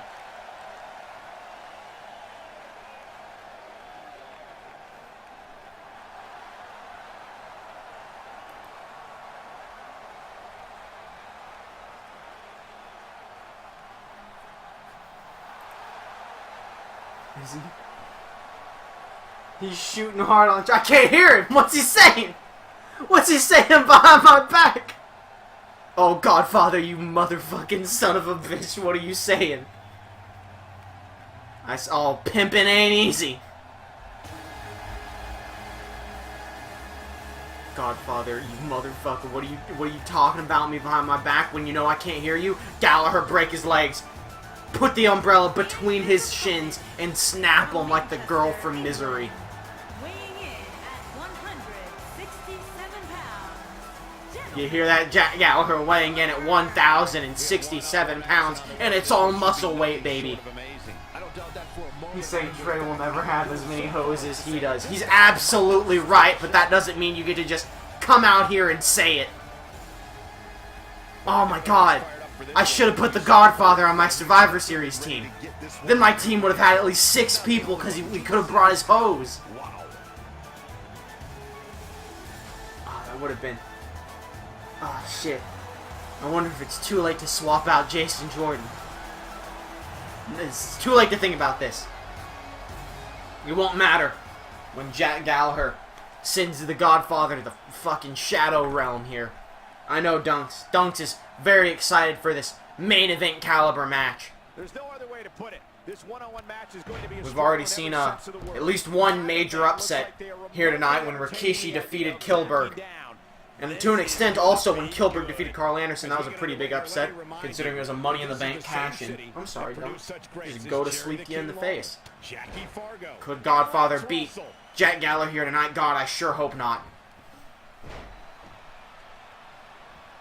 He also said that Ono is Trey Daddy. Godfather's fucking dead. I'm going to kill him. He's simply reminding him that he's here. Hello, Dunks. You are a small child who's probably tripping on your painkillers right now. Are you here to watch the Godfather fight Jack? Dunks, who do you got? Godfather or Jack Gallagher? Oh, he kissed my face. He didn't pick either. He says, it's a hard choice, Papa. He's crawling in my lap. He wants to lay down. What a good child. I love you. Takes him out with a crossbody. Trying to read chat, Dunks. I love you, but I gotta sit up to read chat. Big neck breaker by Jack Gallagher. My baby boy. Lines up and lands the overhand punch. Listen, I know I'm being distracted by Dunks for this match, but it's okay because we all know Gallagher is gonna win anyway. So if there's one match where I can split my attention between Dunks and the match, it's honestly all of them because I love Dunks, but also this match. See that Uranagi? I'm not even concerned. Gallagher's gonna fight back with an uppercut right there.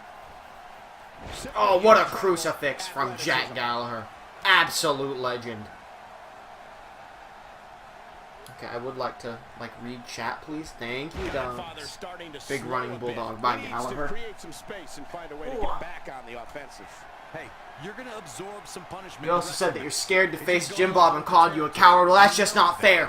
I'm not allowed to compete in a ring. I'm missing too many digits. I'm not yelling at you, Dunks. I'm sorry. I'm just... Godfather's really wrestling my jimmies right now. And Gallagher, if Gallagher doesn't beat him up here, he's gonna get some stuff coming to him. He might get some stuff coming to him either way.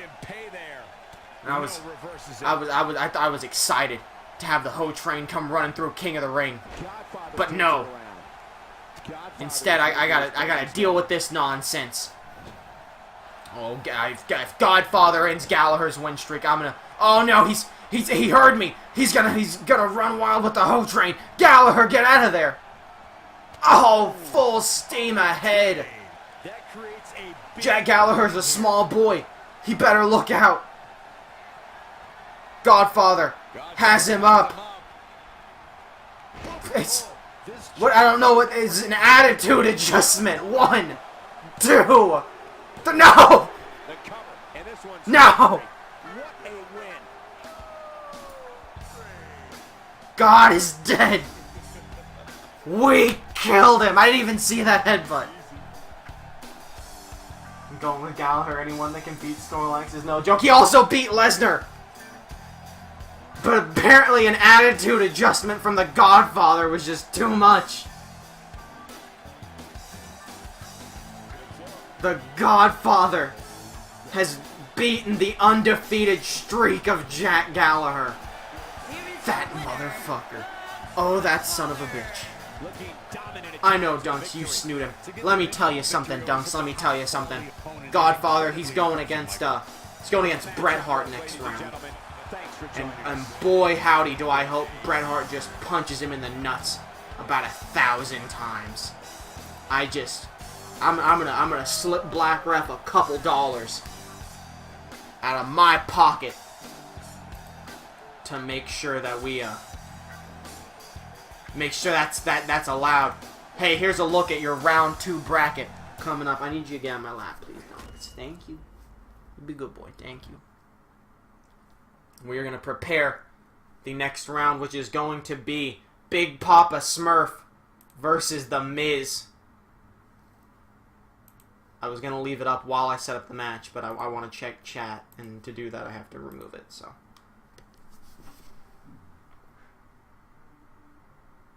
Well, I guess there's always next round. Not for Jack Gallagher, unfortunately.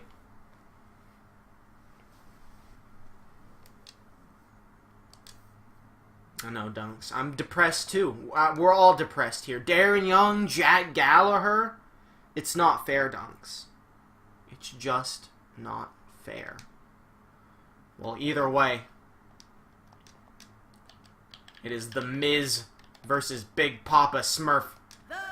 And you know, all you over here, Frosty Vamps here laughing at me, thinks it's some kind of joke. Well, let's see how funny the joke is when Big Papa Smurf absolutely brutalizes The Miz here tonight. I'm done. I'm done being unbiased here. It's been a chaotic first round of the King of the Ring tournament. It's off the Ho Train is off the rails now. Hashtag justice for Jack. It's not fair. It's the thing, you can't get justice. It was a clean win. The Hoes didn't even get involved. That's why I'm so mad. No one even cheated. He just beat Jack. And boy, does that rustle my jimmies, Dunks. But either way, it is going to be The Miz versus Big Papa Smurf. Miz winning his qualifying match after both Dean Ambrose and Sheamus interfered. And then Big Papa Smurf defeating Bo Dallas after Dean Ambrose interfered to hit Dirty Deeds on Bo Dallas. So you have to imagine we could have like 17 Dean Ambrose run-ins here. It's called coming together here in round 2. As The Miz hits a big suplex on Big Papa Smurf. The Miz, he's been in more matches tonight than anyone else. He had to have that qualifying match against Dale Gribble. No one else had to have a qualifying match. Big Papa Smurf also one of the most muscular competitors. Oh, I thought he was gonna get him right in the nuts. But no, it's a chop block-esque move. And Miz really working the knee of Big Papa Smurf. Clearly, he has a plan going into this match. You don't need to stop. It's time to stop. I love you. It's time to stop. Big kicks from The Miz. I think he was looking for those it kicks. But Big Papa Smurf was ready, able to get out of there. Has him up on his shoulders now. Big DDT. The Miz really giving it everything he's got. refusing to give in. Nice job by The Miz. I have to leave for a sec. Who won the last match? The motherfucking Godfather. That son of a bitch. The whole train ran wild, and then he hit an attitude adjustment for some reason. He hit the FU. The most fitting finisher, the FU to Jack Gallagher, and he won. Jack Gallagher's streak is over, and now it's The Miz versus Big Papa Smurf. Big Papa Smurf has The Miz. No, Miz grabbing him. Oh, slamming him head first into the concrete on the outside. Miz able to win via countout here to move on to the quarterfinals, I guess it would be. Great offense by The Miz. Oh, big knee there to Big Papa Smurf.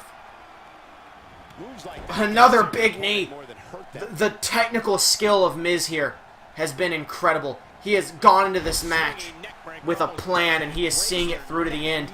And it could be what allows him to overthrow Big Papa Smurf here. Here he goes. And he's going right. That's why he was working the legs. He was working the legs so he could lock in. That figure 4 leg lock, and the dogs are howling at the dark magic infused in this figure 4 leg lock. Can Big Papa Smurf gets out? No one gets out of the figure 4.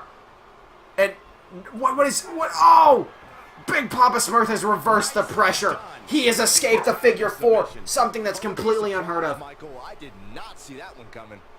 He hit the Ho Valley driver. He sure did. He's able to reverse it. The HVD, which sounds like a venereal disease. Uh-oh, guys. Miz fighting. What is this? Who is it?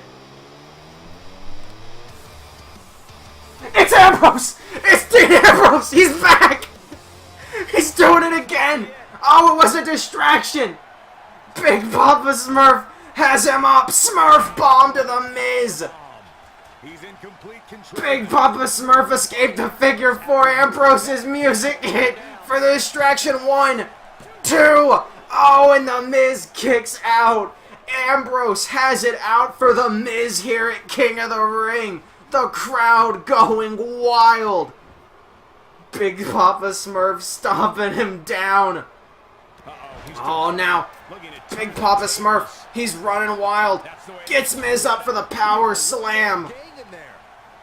That distraction from Ambrose could turn the tides here in Big Papa Smurf's favor and guarantee him the win as he gets the Miz up for a running power slam.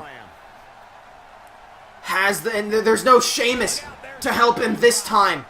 Looking for the finish. So I think Ambrose has done what he set out to do and cost Miz his shot at King of the Ring. Dean working for Papa. No, remember he ran out with Gribble too. I think Ambrose just has it against the Miz. 1, 2, 3, and Big Papa Smurf beats the Miz thanks to the distraction from Dean Ambrose. Dean Ambrose tried to keep Dale Gribble from qualifying. He failed there. Oh, crap.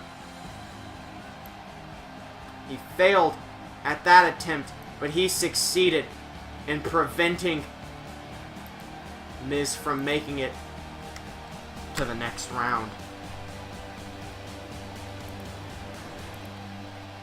Holy shit. Here is your What a- winner, the Thug. What a fucking turn of events here. And here's your winner. Dean Ambrose screws the Miz Is incredibly impressive, Michael. once again. What a match that was, ladies and gentlemen. Thanks for joining us. There's definitely got to be something coming out of that now. Holy shit. Well, that's Big Papa Smurf working his way into the quarterfinals of this King of the Ring tournament. The Miz was so close, but you do, even though Big Papa Smurf, he did technically win off a distraction, you do have to give some credit to him. He did do what basically no one else has been able to do, and that was escape the figure 4 leg lock. He could have given in there and lost before Ambrose came out. But he was able to fight through and wait for some fucking unexpected backup, apparently. Are we going to be seeing King Smurf? Could the final remaining Smurf become king of the ring. We are going to find out here tonight. But first we have to see who he'll face in those quarterfinals. Will it be Rikishi? Or will it be the President of the United States, Donald Trump? Oh, almost, almost accidentally had them in the wrong arena again.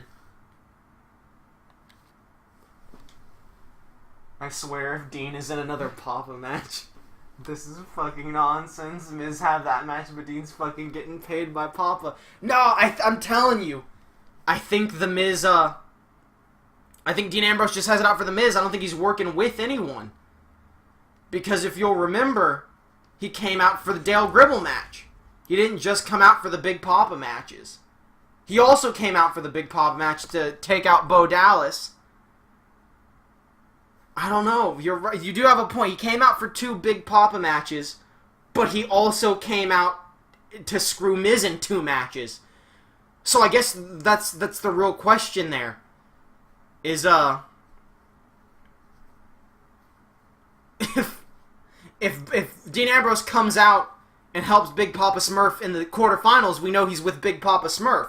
If he doesn't, we know he was just against The Miz and also hates Bo Dallas. I don't know, man. I don't know. Explain the Bo Dallas screw job. I can't explain the Dale Gribble attempted screw job. Either way, we're into this second round matchup here. Donald Trump defeating, I genuinely do not remember. Was it Ciampa? No, Miz beat Ciampa. Who the fuck did Donald Trump beat? I'm actually extremely confused. Who did Donald Trump beat in round 1? Nice job by Rikishi there. Razor, that's right. Donald Trump beat the shoot fighter Razor. Hits him with a headbutt. Rikishi got his first win ever by defeating the Punchy Boys 2K18 champion, Kilberg, with a super kick to the heart. Stunner from Donald Trump.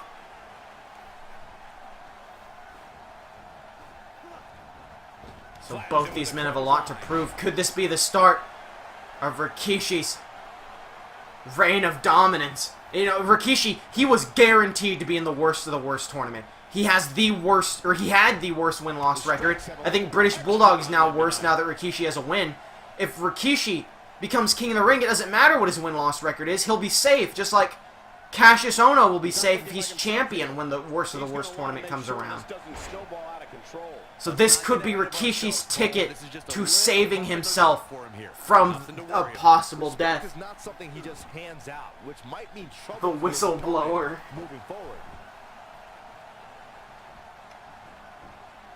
As you see an uppercut from Donald Trump. What the fuck was that weird camera angle there? Kevin Dunn, 40 camera changes in a split second. As Donald Trump now doing a lot of neck breakers, working the head of Rikishi. Could be looking to hit that pile driver and put Rikishi away for good. The only way Rikishi's not in the worst of the worst is if he wins this tournament. That is correct. There's that super kick to the heart of Donald Trump. And he could move on to the quarterfinals here. The big Rikishi ass slam. And he's really doing damage to the lungs and heart of Donald Trump. 1, 2, 3, and Rikishi's done it again. Rikishi has beaten another opponent, honestly, surprisingly quickly this time. There's that super kick to the heart of Donald Trump. And this time he put his full weight down on Donald Trump's chest, knocking the air out of him. And it is going to be Rikishi versus Big Papa Smurf in the semifinals. I've been calling them the quarterfinals. These are the quarterfinals. I was mistaken. Here is your winner, Rikishi. Are we going to see the Rikishi dance yet again? Something odd going on with Rikishi. He knows that his life, he knows his life could be on the line at that tournament. He doesn't want to get that far. He doesn't want to be in that tournament. He knows this could be his last chance at true safety. And he's going to have to go through Big Papa Smurf and someone else. This is do or die for Rikishi.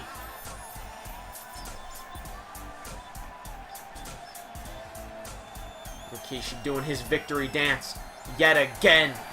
I'm letting it play because we may never see it again if he fails here at King of the Ring.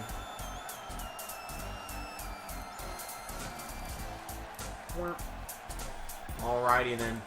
We are about to have an extreme, hard-hitting match coming up for you next. Trump moving. Now that happened, he's probably rolling out of the ring.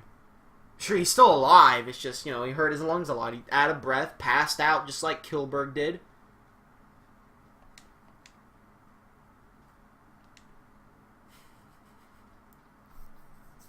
Okay.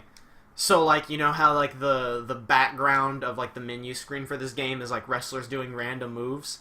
It was John Cena hitting The Miz with an attitude adjustment.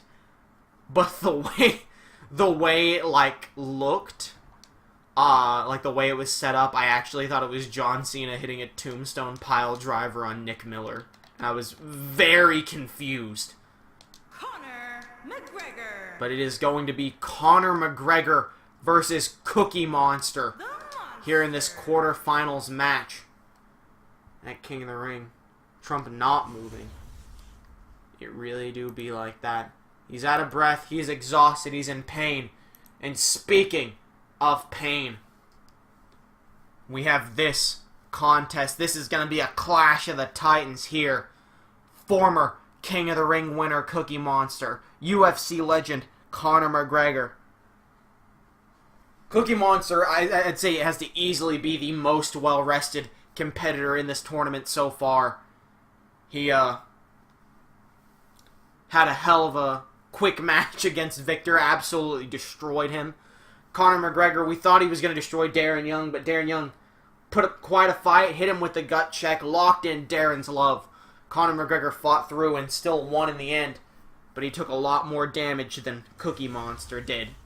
Will that affect things here in this match? It's time to find out. Big right hook by Cookie Monster right out of the gate. But I thought he was going to hit it. He might have been going for a tombstone, and he sure was as Conor McGregor reverses into a tombstone pile driver of his own right out of the gate. McGregor now with a massive right hook. He knows he can't hold back any punches against this behemoth Cookie Monster. Big elbows to Cookie Monster's head. Conor McGregor up to the second rope. Big knee drop there. And McGregor gets this headlock locked in tight. Welcome back, Hunter Banks. We're here on the third quarterfinals match of the night. The first of two Friday Night Fights matches. Conor McGregor trying to choke out Cookie Monster. Cookie Monster, he's fighting back. Elbowing Conor McGregor hard, but he was in that chokehold for quite a while. Definitely could have lost some breath there, and he uses his big weight to just knock Conor McGregor down, then kicks him right in the spine, make him tap, says that guy in the crowd. But who's he talking to? Who knows? Oh, goes for a clothesline, and Cookie Monster just sends him flying to the air to the outside. That's gotta hurt. Rikishi murdered Trump, he sure did. Rikishi's out for blood here in this King of the Ring tournament. Oh, but Conor McGregor fighting back against Cookie Monster. It's Cookie Monster throwing him out now. Oh my god. Oh, what a chop to the head of Conor McGregor. Is Cookie Monster gonna try and win this match via countout as he locks in the nerve hold? Rikishi might make the ultimate comeback. I think he already has it. I think we're at a 7 count here. No, Cookie Monster, he wants to beat Conor McGregor clean in the ring. This is why Cookie Monster won last year's King of the Ring, because he is a hard fighter to the very end. Choke bomb to Conor McGregor. And this might be another squash for Cookie Monster. Oh, very close. You know, he was in that headlock for a while, but he's coming back now with absolutely devastating offense. And Conor McGregor better watch out. Cookie cutter to Conor McGregor. Into the pin. 1, 2, 3. And another one falls to last year's King of the Ring winner. Cookie Monster showing how he's furious. He won King of the Ring. He's a former WWE World Heavyweight Champion. And yet he's out here. He hasn't been booked in forever. And so he's going to prove that he deserves to be front and center of every WWE event when he wins King of the Ring 2 years in a row. Look at that cookie cutter there, taking out Conor McGregor with ease. Here is your winner, the Monster. Well, that one was over before it even started. And it is time now for the final quarterfinals match. What's Cookie Monster's record? I will let you know that when this tournament's over, because it's in the Word document that I don't have on me right now. But I will look at what his record is, and I will add these matches to it, and I will let you know. Alright. But it is time now to go into our final quarterfinals match. I know, Dunks, you're very interested in this one, as it's going to be that motherfucker, that son of a bitch, the Godfather, going one-on-one against that other motherfucker, Bret Hart. Two absolute motherfuckers going face-to-face. The only consultation in this match is that one of these motherfuckers is getting eliminated here. Only one of them can move on. But will it be the motherfucker that cheated and brutalized and vandalized Drew Gulak, or will it be the motherfucker who just talked shit to me and then he beat Jack Gallagher? I don't know, Dunks. But we're gonna see one of these two is gonna fight Cookie Monster in the semifinals, and they're probably gonna get killed, thank God. But I for one, as much as I hate to do it, I gotta root for Bret Hart to just punch the Godfather in the nuts so many times that he'll have no use for his hoes ever again, except for the good company that I'm sure he keeps them around for, because all of the hoes are the Godfather's best friends. The Hitman gets the job done. Apparently not, as Godfather just throwing. This is a fist fight. This isn't even a wrestling match. They're just throwing knuckles. If you haven't hit record yet, now might be a good time to do that. Big side Russian leg sweep from the Hitman Here we go. as he drops a hard knee onto the Godfather's back. Now trying to choke the Godfather out. Let's talk briefly about What the fuck happened? Wait a minute. We just lose some frames for a second there for no reason? I don't know what the hell just happened. Michael, I did not see that one coming. Godfather's cutting another shoot promo calling Trey a fragile boy who's friends with the orphan cripplers. First off, no he didn't. He didn't have a mic at all. There's no mics out here. Second of all, I'm not friends with the orphan cripplers. He slams him down with authority. I talk about how shitty they are every week. Bret Hart removing the turnbuckle. Of course, I've slipped some money to Black Ref to look the other way. He doesn't mind doing it since this is a match of my guys. He doesn't care if they brutalize and cheat against each other, as long as I'm willing to pay him off. Big shoulder tackle from Bret Hart. Big smooch. He cut it during the loading time. Quit being a liar. No one likes a liar. As we see Godfather hit the reverse DDT on Bret Hart. Godfather, he's a motherfucker in a lot of ways, but I won't let anyone lie about my Friday Night Fights roster. Atomic drop to the Godfather, who is he's so money, he needs all that money to afford those hoes. And there's that low blow. The Black Ref was actually hitting a dab in the background, so I'm gonna have to find the Black Ref for hitting a dab on my watch. That thankfully means I won't have to pay him, because it's actually $5 to dab. And that's what I was going to pay him for looking the other way. Okay, changing it up a little. Nice audible. That's knowing your opponent. No, the best outcome is a double count out. Slater lies about his death for a year, and he's a son of a bitch! And he's in a Survivor Series match, Survivor Series with his freedom on the line. He's getting punished, alright? I'm not out here supporting Heath Slater. That he did not anticipate his opponent mounting any sort of comeback here. And it looks Ninja like roll by Bret Hart. Very wrong. As we see the Godfather take him to the outside, but Bret Hart was ready. Sunset flip powerbomb to the Godfather into the pin. 1, 2. Oh, Godfather turning around. 1, 2. But Bret Hart turning it around. 1, 2, 3. And Bret Hart steals the pin after the exchange of roll-ups. Bret Hart sneaks away with the win against the Godfather. There's that low blow that helped Bret Hart turn the tides. I don't know what this is. This is the turnbuckle cam. What is happening?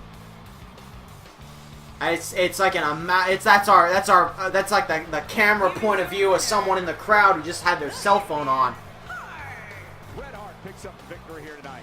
Wow, I can't believe the amount of punishment that had to be inflicted in order Bret for Hart the shoulders wins to stay and down. moves on to the semi-finals That was, ladies and of this gentlemen. tournament. Thanks for joining us. I know Dunk, he's a very dirty bastard, and hopefully he'll get what's coming to him when he fights Cookie Monster in the quarterfinals. So here's your look. Why is it all fucked up? That's the wrong one. Oh shit. Oh fuck. Sorry, I did the wrong thing. Here we go. It is. There you go. Here is your semi-finals. Big Papa Smurf versus Rikishi, and Cookie Monster versus Bret Hart. Hello, Dunker. Hello. Weird replay view. Thank you. Thank you, Dunks. My good boy.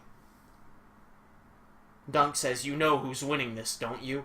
And I say, shush. No spoilers, Dunks. No spoilers. But speaking of spoilers, we are going to see if Big Papa Smurf can spoil the comeback tour of Rikishi.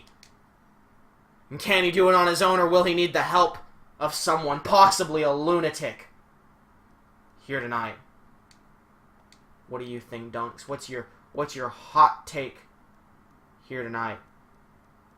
Dunks is just staring at me. He's sitting on his hind legs, and he's staring at me like, you know what has to be done. And I'm like, quiet, Dunks, it's not the time. Shh. One day it will be. The excellence of execution. Snakes outmaneuvered the host snake. Wait a fucking minute. I completely forgot. I was talking about how Tommaso Ciampa was in a tag team with Johnny Gargano. That's just a lie. They haven't been in a tag team since 2K18 Universe mode. Ciampa was in a tag team with Jake the Snake Roberts as the Dirty Snakes. Thanks for reminding me. I completely forgot about that. I completely forgot the Dirty Snakes existed because they never get booked in anything. Well, here's the first semi-final match of the King of the Ring tournament. The Dirty Snakes are very much still a tag team. Ciampa just broke up with Gargano a much longer time ago than I was saying. Itchy Dunks. Here we go. Semi-finals contest. Rikishi versus Big Papa Smurf. And right out of the gate, a backbreaker to Rikishi. Big Papa Smurf, he's seen what Rikishi's been doing. People underestimating Rikishi this entire tournament. And Big Papa Smurf is not going to let that happen. He knows he's been saved literally every match of this tournament. He wants to do it himself for once. Big rope to Rikishi. He will not be caught off guard again. He will not be trapped, throwing Rikishi aside. Could this be the end of the Rikishi comeback tour? Irish whipping him into the ropes. Big shoulder, big elbow. Missing the kick though. That's going to let Rikishi grab him from behind. Saito suplex. Dunks, who you got in this match? Big Papa Smurf or Rikishi? He says, I don't care. Headbutt from Rikishi. Shades of his good friend Jack Gallagher, who unfortunately fell in round one. Rikishi just booting Big Papa Smurf in the head. As he rolls Big Papa Smurf over into the pin. 1. Now, this is not the first time these two have faced off, actually. In fact, it was a triple threat match between Rikishi, Kilberg, and Big Papa Smurf. That Big Papa Smurf won by pinning Kilberg to qualify for this tournament. And then the week after that was the triple threat with Rikishi, Kilberg, and Bo Dallas. That would go on to a general manager stoppage. Nice job by Rikishi. So these two know a little bit about each other, but neither one has ever pinned the other as far as I know. Maybe Big Papa Smurf has pinned him before, and maybe he'll pin him again with the Gargamel. First time we've seen it this tournament. And that's going to bring Rikishi down hard, and Big Papa Smurf looking to put Rikishi away quick here as he lifts this big boy up for the Smurf Bomb. But now, dragging Rikishi away from the ropes into the pin. 1, 2, 3, and Big Papa Smurf just kills Rikishi. He just crushed him. He just ended that fucking comeback immediately. No help required for this one, but literally tons of help required to make it this far in the tournament. All of which was by Dean Ambrose. And I guess Rikishi just... he used up everything he had in the tank to beat Donald Trump and Kilberg.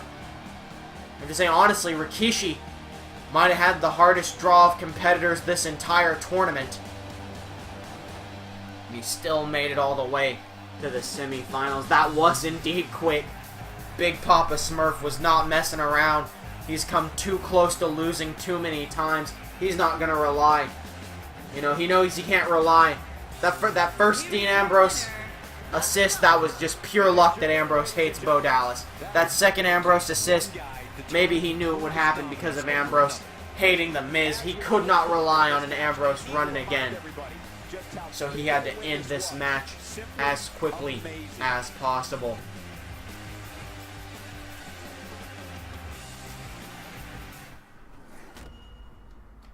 Off to worst of the worst tournament for you, Rikishi. Most likely. Although, you know what? 2 wins. Maybe that'll help him. I highly doubt it will, since the worst of the worst tournament's like 32 people. So I'm sure Rikishi's overall percentage of wins to losses is pure dog shit still, even with 2 wins. But you know what? Maybe his seeding won't be as bad.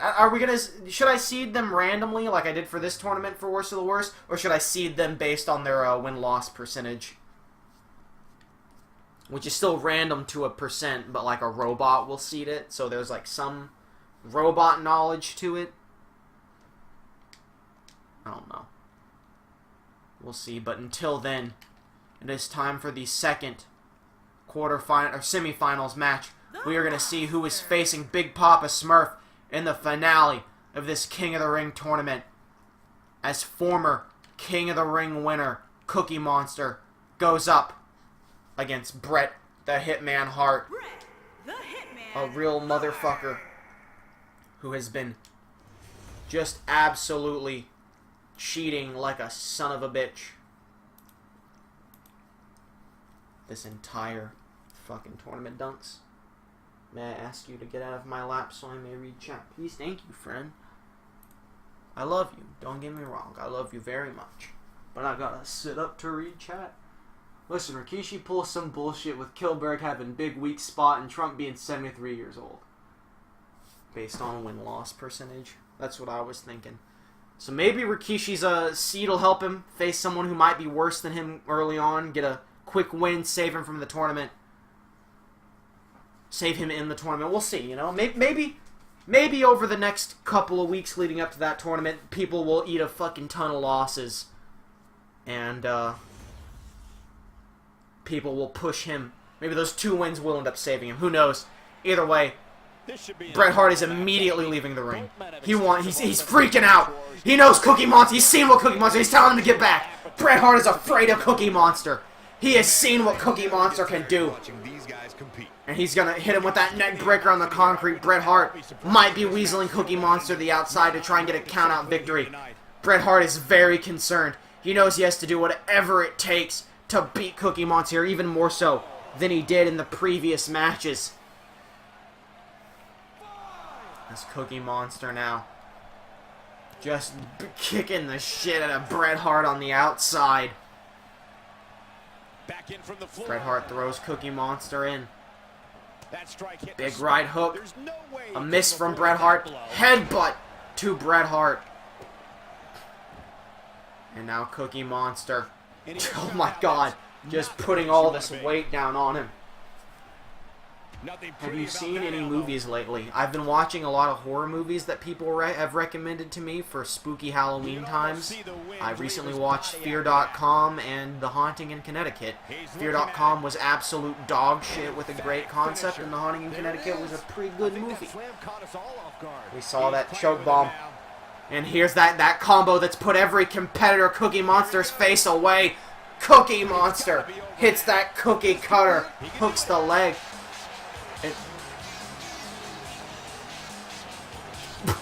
Kevin Nash!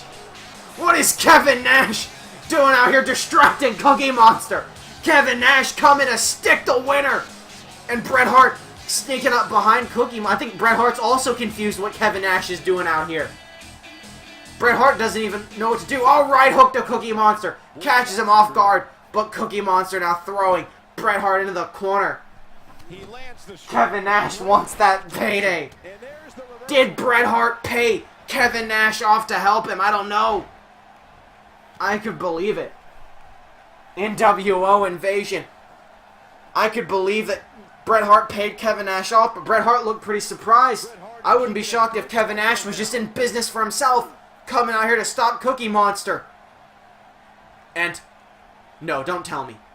Perfectly executed. I'm receiving word from the back that it was actually Jim Boss who paid Kevin Nash to come out here and stop Cookie Monster from winning. If any of you saw the 2K18 universe, you'd know that Jim Boss absolutely hates Cookie Monster. He's so mad at how successful Cookie Monster has been. And I have received confirmation that Jim Boss paid Kevin Nash backstage to come try and stop Cookie Monster. Kevin Nash is now going backstage, is getting his check and going home. I actually think he's still at ringside. But it was Jim Boss that paid Kevin Nash to come try and stop Cookie Monster. Taunting anybody right now. Bret Hart now, baseball drop kick. Turn it on in a heartbeat. I think he's just off camera, but I do think he's still out there, and that distraction might be enough. There's the low blow to Cookie Monster. We've seen it every match so far. This is how Bret Hart has been winning. 1, 2, and Cookie Monster still kicks out, despite the distraction, despite the low blow. But Bret Hart trying his best here, choking Cookie Monster out. Cookie Monster wanted to win King of the Ring 2 years in a row, but Bret Hart not gonna let that happen if he has anything to say about it. Cookie Monster getting him up now. Oh, I don't think he was thinking about an exploder. But Bret Hart with the right hook. Cookie Monster still standing, uppercut. This match is definitely testing his metal, guys. Bret Hart now throwing him on the ground, off the rope, stomping onto Cookie Monster's throat. Good reason. If Cookie Monster loses this, I suggest booking Jim Bob and Cookie Monster in a match. I can't. He's not a roster on my show. He's not a wrestler at all. He was the general manager of Jim Bob Crockett Promotions. Then he got sent to the asylum, sharpshooter to Cookie Monster. And he has the match at SummerSlam against a wrestler of my choosing. But I don't know if I can... Oh, and Cookie Monster taps to Bret Hart. I've already paid someone. I've already got someone signed up to face Jim Boss. It can't be Cookie Monster. But you know what? I said SummerSlam. I meant Survivor Series. Something tells me Cookie Monster is going to have a match at Survivor Series against that motherfucker who came out here and cost him that match. So I meant at Survivor Series, Jim Boss has to face a wrestler of my choosing. But I've already got a wrestler signed up. I've already made my choice. But I'll give Cookie Monster his revenge against Kevin Nash. I'll give them not just a singles match. I will give them an Extreme Rules match to let Cookie Monster take out his frustrations against Kevin Nash at Survivor Series. It was as if winning. I actually don't know if that was Kevin Nash or Diesel. It's the same person, but which gimmick it is, I have no idea. So there you have it. Your finale for King of the Ring is going to be Bret Hart versus Big Papa Smurf. Kevin Nash is fine with that because he gets another payday. It's Diesel. Alright, well, Kevin Nash still works calling him that, but Big Daddy Diesel. I think that actually works because I'm 90% sure I have Diesel on my show, too.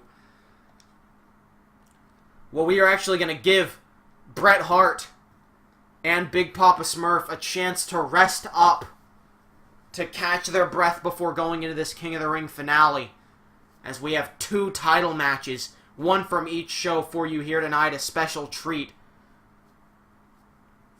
As I load it up here. Got a better idea. Nash versus Cookie Monster, an Extreme Iron Man match. No, I think Survivor Series is going to be long enough with 3 Survivor Series matches, so it's a nice idea, but I don't think we need the show running. I learned my lesson with that 30-minute Furniture Smash match at SummerSlam, and here we have the Fight Master Championship on the line. Cesaro versus the champ Black Ranger. Black Ranger having to put his title on the line here tonight.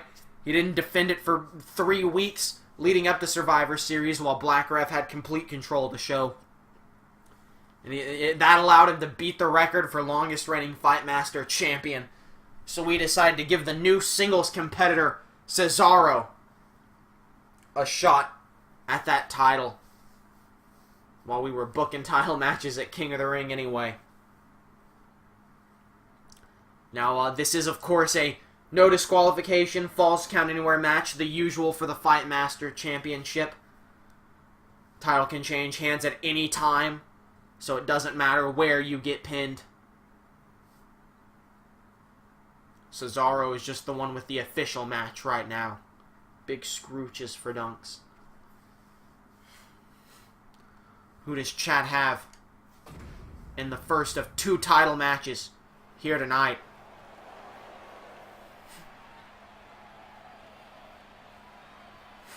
Oh, I guess JoJo's gonna do some talk for this. Scheduled for one fall, and is for the prestigious Universal Dragon Championship.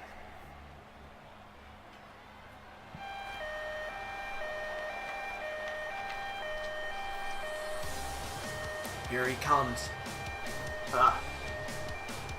As for me, in terms of movies, I saw Venom recently. It was pretty good. Cesaro with a Sheamus run, and that would be pretty good. Now, as a fun fact that I honestly didn't even think about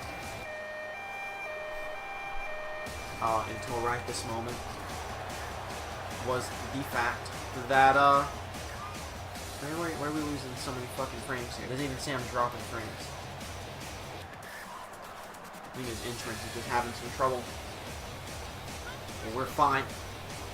The winners of these 2 title matches will be facing off at Survivor Series. It was, advertised already as the Brian Kendrick versus Black Ranger, but that was before it was announced that both of them would be putting their titles on the line here at King of the Ring. So we could have a Cesaro versus Dave match, a Cesaro versus the Brian Kendrick, or God forbid, a Black Ranger versus Dave match. I would cry. Dave doesn't deserve that kind of punishment. I want him to become champion, but I don't think I want to see him killed by Black Ranger. So if Black Ranger wins here tonight, I am going to have some mixed emotions in the next match. And here he comes. The current, reigning, not so recently defending Fight Master champion, Black Ranger. Of course, Black Ranger coming out of the crowd because he wears that mask. No one knows who he truly is, so he comes from the crowd so no one can see who he was when he put the mask on.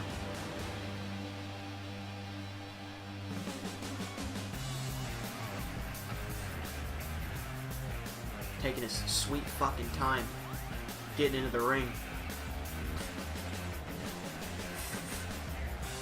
Jesus. Good thing JoJo's gonna introduce the competitors, because it'll give me a chance to blow my nose. Cesaro hasn't had much screen time, or any at all, ever since Tyson Kidd was written out of Universe mode when the authors of Pain wrote his last chapter. So he's got to be excited to be getting this title opportunity here. JoJo, take it away.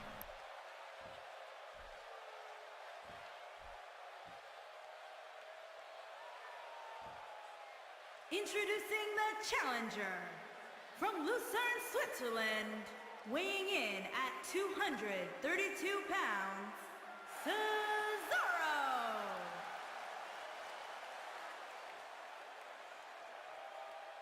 Introducing the champion from the United States of America, weighing in at 220 pounds, he is the prestigious Universal Dragon Champion, Zack.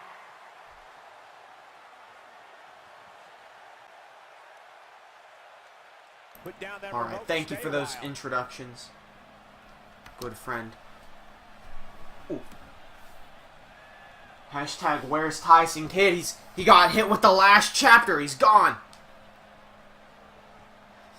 The authors of Pain, they wrote Tyson Kidd's last chapter, and he hasn't been seen since.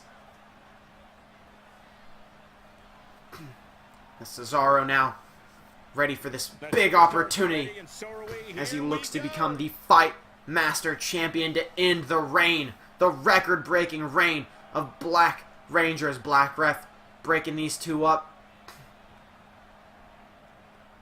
Now, actually, I hadn't even considered this as Cesaro gets suplexed in the turnbuckle. There had been some speculation for a while that Black Ref was actually the Black Ranger. But as you can clearly see, they're here in the same place at the same time.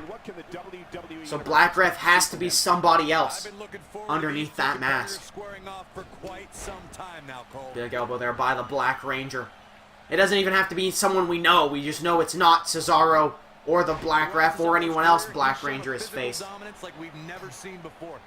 We certainly know that it's not Andrade Cien Almas. As Cesaro throwing Black Ranger aside. Black Ref could be a hologram.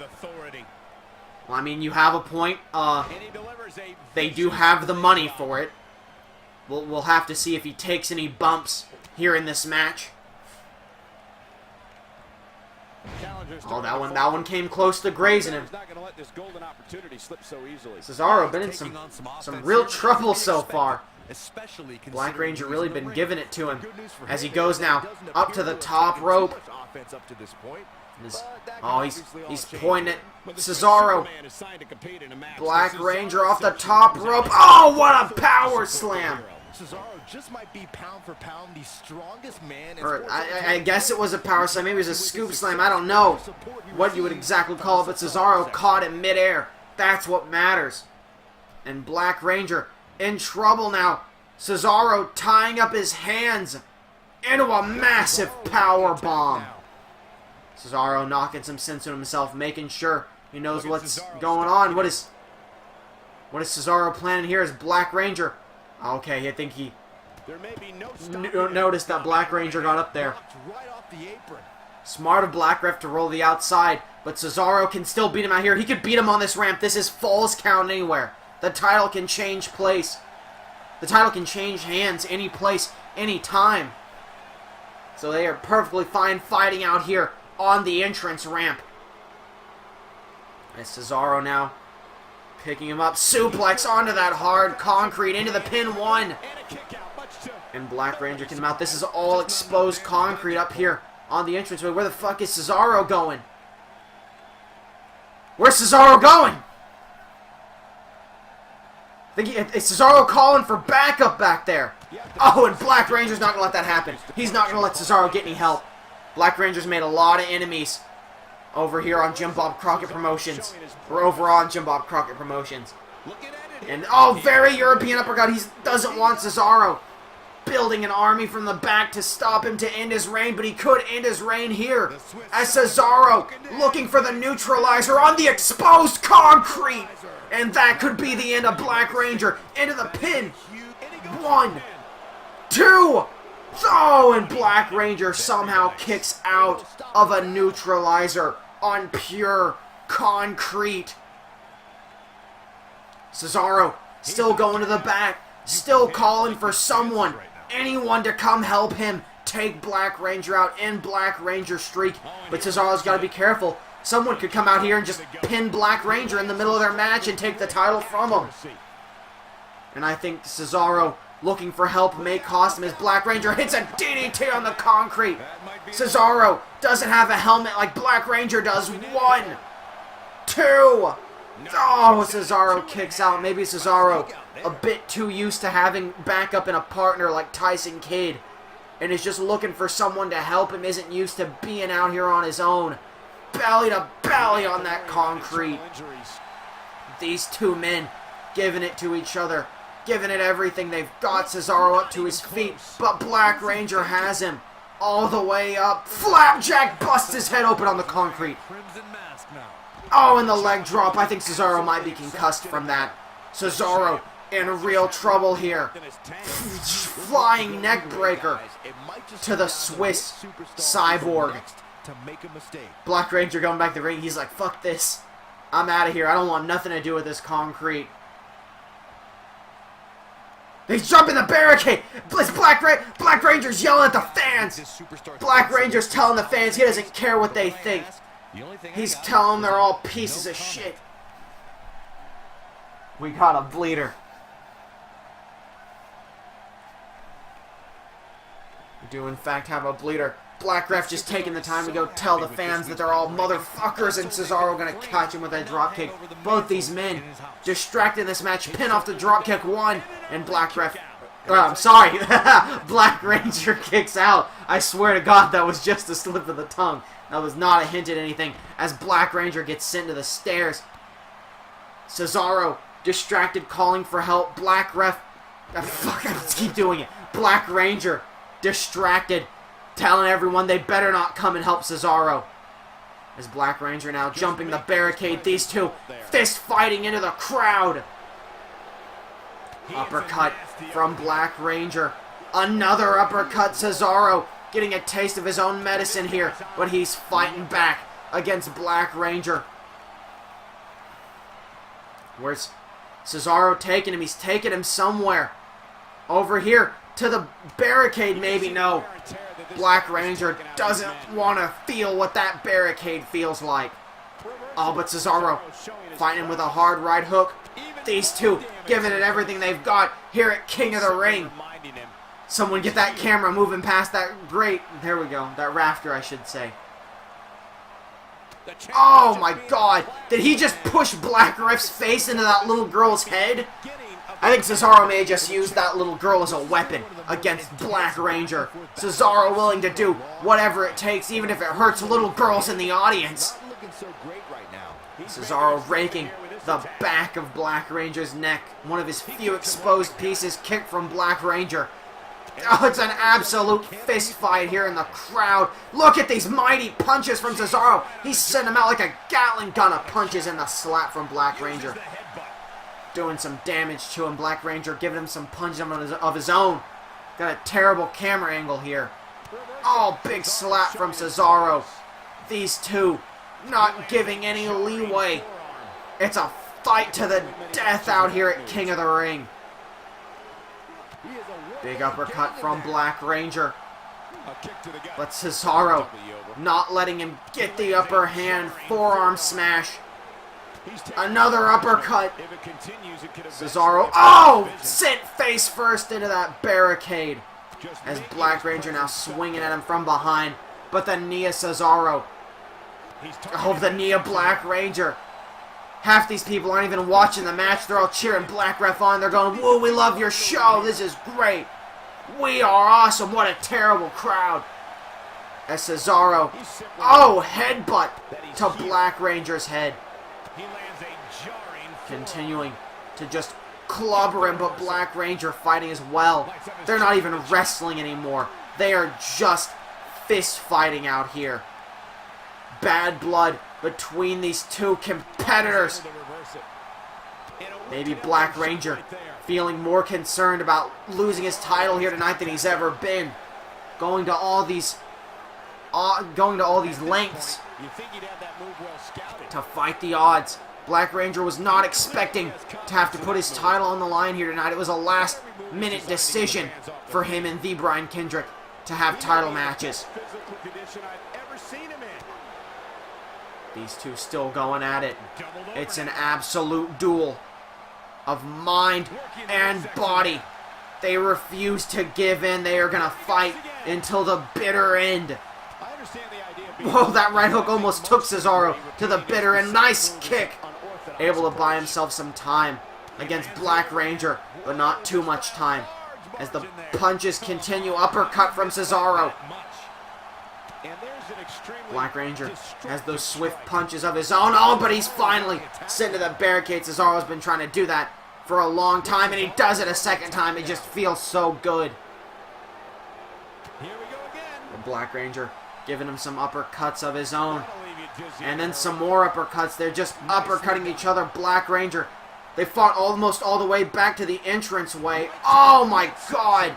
Busting his shoulder to that barricade. That's going to do some real damage to him.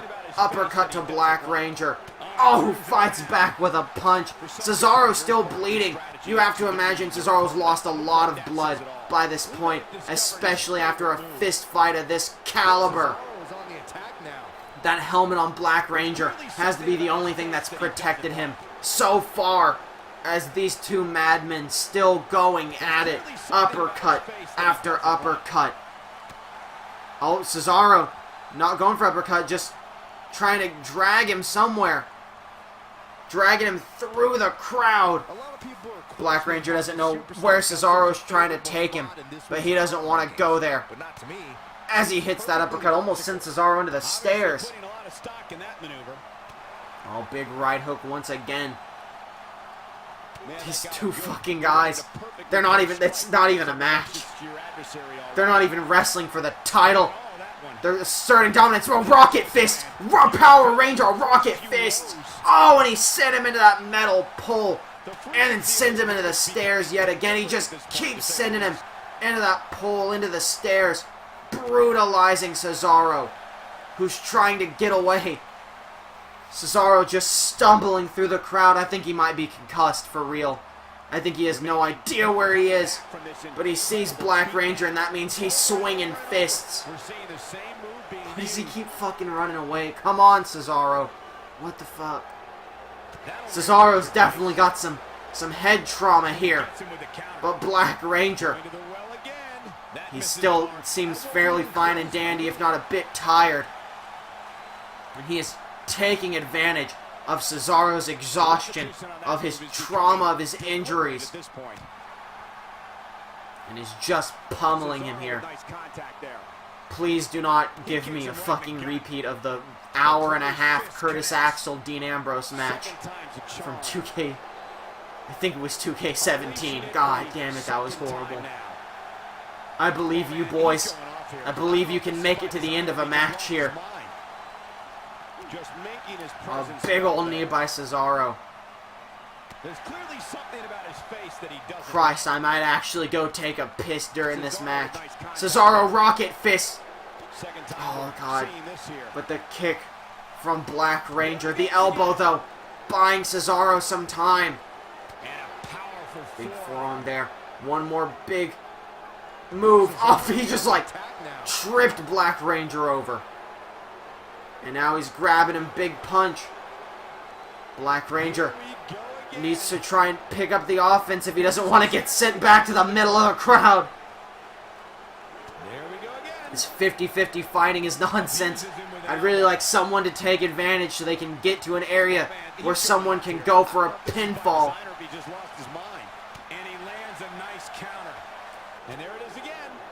Big headbutt. Actually, at least no, it can't be as bad as that hour-and-a-half match. because that hour-and-a-half match was Extreme Rules, not Falls Count Anywhere. So they got trapped outside of the crowd and would not go back to the ring. This is different. If they make it to the outside of the crowd, they can at least pin each other there. But that's a big if. As Cesaro, just limping along, very clearly has lost a ton of blood and a lot of his wits. These rocket fists connecting once again. As Cesaro just sends him hard into that barricade. Please, for the love of God, Cesaro, just start swinging rocket fists. Get him to the outside. Christ almighty. Black Ranger sent to the barricade yet again. Here we go. Cesaro swinging some punches, but that dumb motherfucker. Black Ranger just going to let him do it. I think Black Ranger might be a bit concussed under that helmet.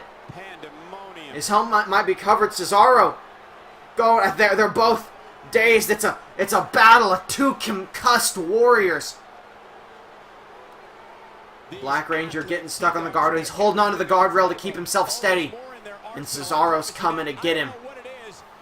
Oh, Black Ranger trying to take a grab at him. He's getting the fuck out of there. Black Ranger does not want to get cut off by Cesaro. But Cesaro's coming for him. They're going to meet in the middle. Here we go. Black Ranger running to catch Cesaro off guard. Oh, and he misses. These two are clashing on the entrance ramp again. But it's, Black Ranger who takes the advantage here. Taking out the knee. He's going for the knee. He's trying to trip Cesaro up. Big right hook from Cesaro. Gets him in the gut. Oh my God.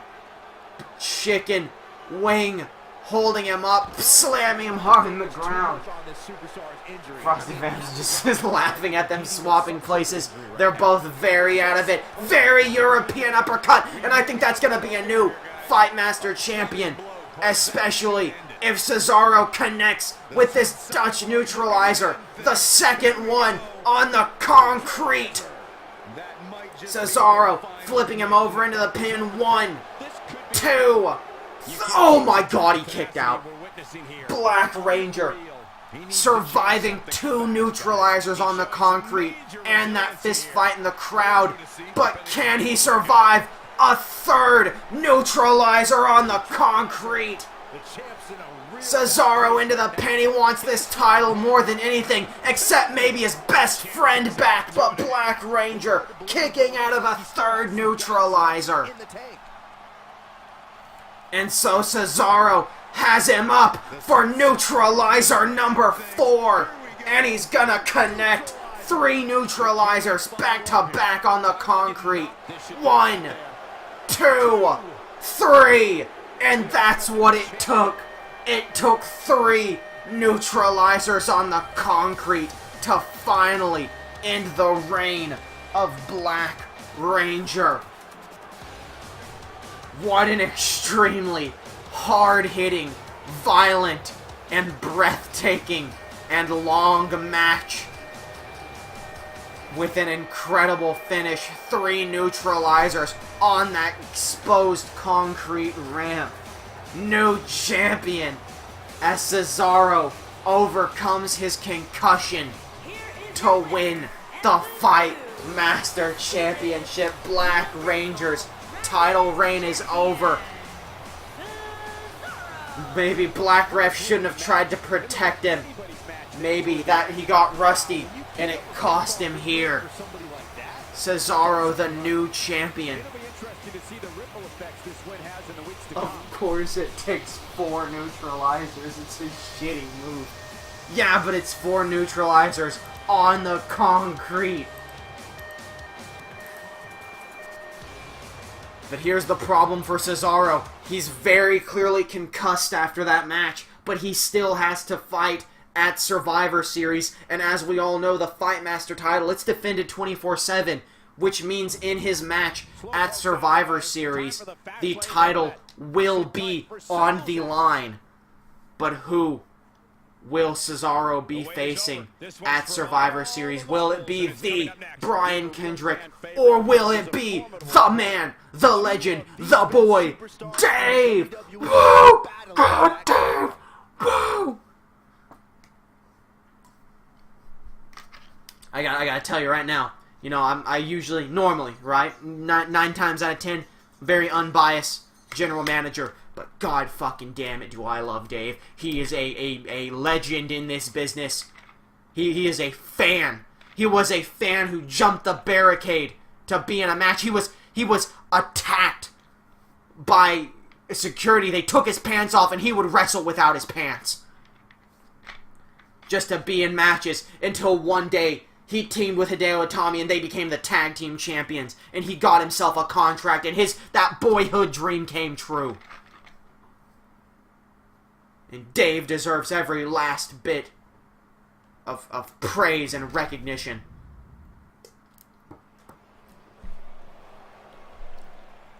Well, let me tell you, the Brian Kendrick is the man with the plan. The following contest is scheduled for one fall and is for the Pure Wrestling Superstars Championship. And the Brian Kendrick used that plan the last time Dave and Kendrick faced off to get a dirty leverage pin on Dave to eliminate him from the recognized character tournament, which Kendrick would go on to win and then defeat Rick Martel for the recognized character title. If Brian or Dave win the Fight Master Championship, will it be exclusive to Friday Night Fights? It will be defended on both shows. Whoa, go Dave! Whoa! Yeah, listen to that crowd. Whoa! Yeah, go Dave! Whoa! Listen to that whole 1 or 2 guys in the crowd cheering for Dave. A legend. If either Dave or Kendrick wins the Fight Master Championship, they will be defending it every night on Friday Night Fights, as well as going to Jim Bob Crockett Promotions to put the title on the line over there until someone from that show has it once again. Truly defended 24/7. But first we gotta find out who's gonna have that title. I think it's very likely that whoever wins this could go on to win that title, considering how concussed Cesaro is, and that's why I gotta root 1,000% behind my boy Dave. He's not gonna get killed by Black Ranger. He's just gotta get his revenge, defeat the Brian Kendrick, become the recognized character champion, and then go on to beat Cesaro at Survivor Series to become the first man to ever hold 2 championships at the same time. Dave, my boy, he'll also be the first ever 3-time champion. Hell, he might be the first ever 2-time champion. Or not 3-time champion, but first person to hold 3 different belts. He could be the first person to hold 2 different belts. I don't remember. There may be some tag champs I'm forgetting about. But wait, I'm getting excited. I'm getting ahead of myself. He's got to make his way past the man with the plan here tonight first. The Brian Kendrick has already screwed him once. I'd be very upset if he screwed him again. Not upset enough to give Dave another title shot right away. But, like, I'd just be very sad, really. Just disappointed.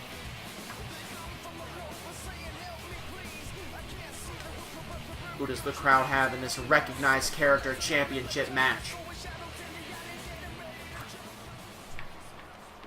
Now this match, because it's not the fight match style, it's not false count anywhere. This is just a regular singles title match. As we are gonna let JoJo do her thing. Introducing the challenger from Austin, Texas, weighing in at 231 pounds, Dave.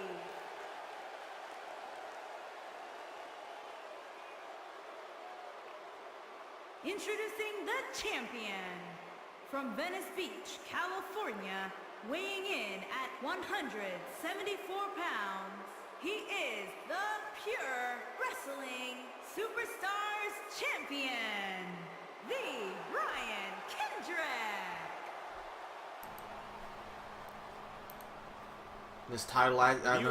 This match, as usual, scheduled for one fall. Title can only change hands on a pinfall or submission.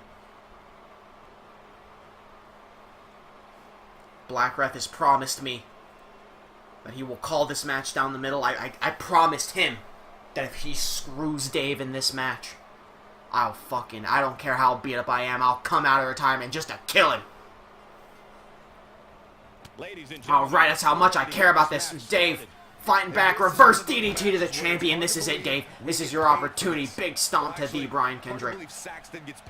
Dave, Getting Kendrick up. Nice Michinoku driver. Dave, he's been practicing his wrestling skills. He's been training with his best friend Hideo Itami. Dave Plex to the Brian Kendrick. Learning some good tactical wrestling moves. And what a time for him to become another Dave Plex. What a time for him to become champion. No better time than King of the Ring. As Dave dragging the Brian Kendrick center of the ring, keeping him away from those ropes. Doesn't want to get any dirty pins. Oh, the Dave clutch locked into the Brian Kendrick, who's able to power through. He's not nearly exhausted enough for that to work, unfortunately for Dave. Oh, God damn it! Dave! Oh, the Brian Kendrick with the neck breaker into the knee smash. Classic, the Brian Kendrick. Just a regular knee smash to follow up. He might be trying to break Dave's nose here. But Dave, nice little arm drag there. Fighting back. Oh, going for that belly-to-belly Dave Plex. But Kendrick cutting him off with a headbutt. Kendrick now, kicking him hard in the spine. That's going to do some serious damage as the Brian Kendrick goes to the second rope, calling for Dave to get to his feet. And there he is. Oh, Dave running under the drop kick. A brilliant evasion maneuver by Dave. And he gets hit with a headbutt by the Brian Kendrick. Oh, and he's in real trouble here. Dave hung up on the top rope. No, don't do it. Don't do it now. Spike DDT to Dave from the top rope. He might be dead. I think the Brian Kendrick just killed Dave here at King of the Ring. No, a kick out at one. Absolute legend. What did you think about SmackDown 1000? It warmed my heart. I grew up, not grew up, but like as a kid, the wrestling I watched was SmackDown because it was on Channel 33 at the time, the CW, whatever it was called at the time. And that was what I watched as a kid, and I loved it. And honestly, a lot of SmackDown warmed my heart. The opening segment, made me feel all warm and fuzzy inside. DDT! Both the D's stand for Dave. Big Show turning heel, perfect. Dave setting it up. My warmth, my joy is powering up Dave for him to hit Dave's finisher. And I'm about to feel 1,000 times more joyful as Dave is your new ring. No, the Brian Kendrick kicks out of Dave's finisher. I enjoyed SmackDown 1000 is what I was getting at. Dave, I thought he was going for the Dave splash. I thought he was going to end the Brian Kendrick's career with that Dave splash. Oh, goes for the double Dave handle. No, Dave, don't play to the fans now. Oh, the Brian Kendrick just going to let him do it. A very polite move from the Brian Kendrick as he reverses into a reverse DDT. And now he's going to play to the fans. Well, I got to respect that, to be honest.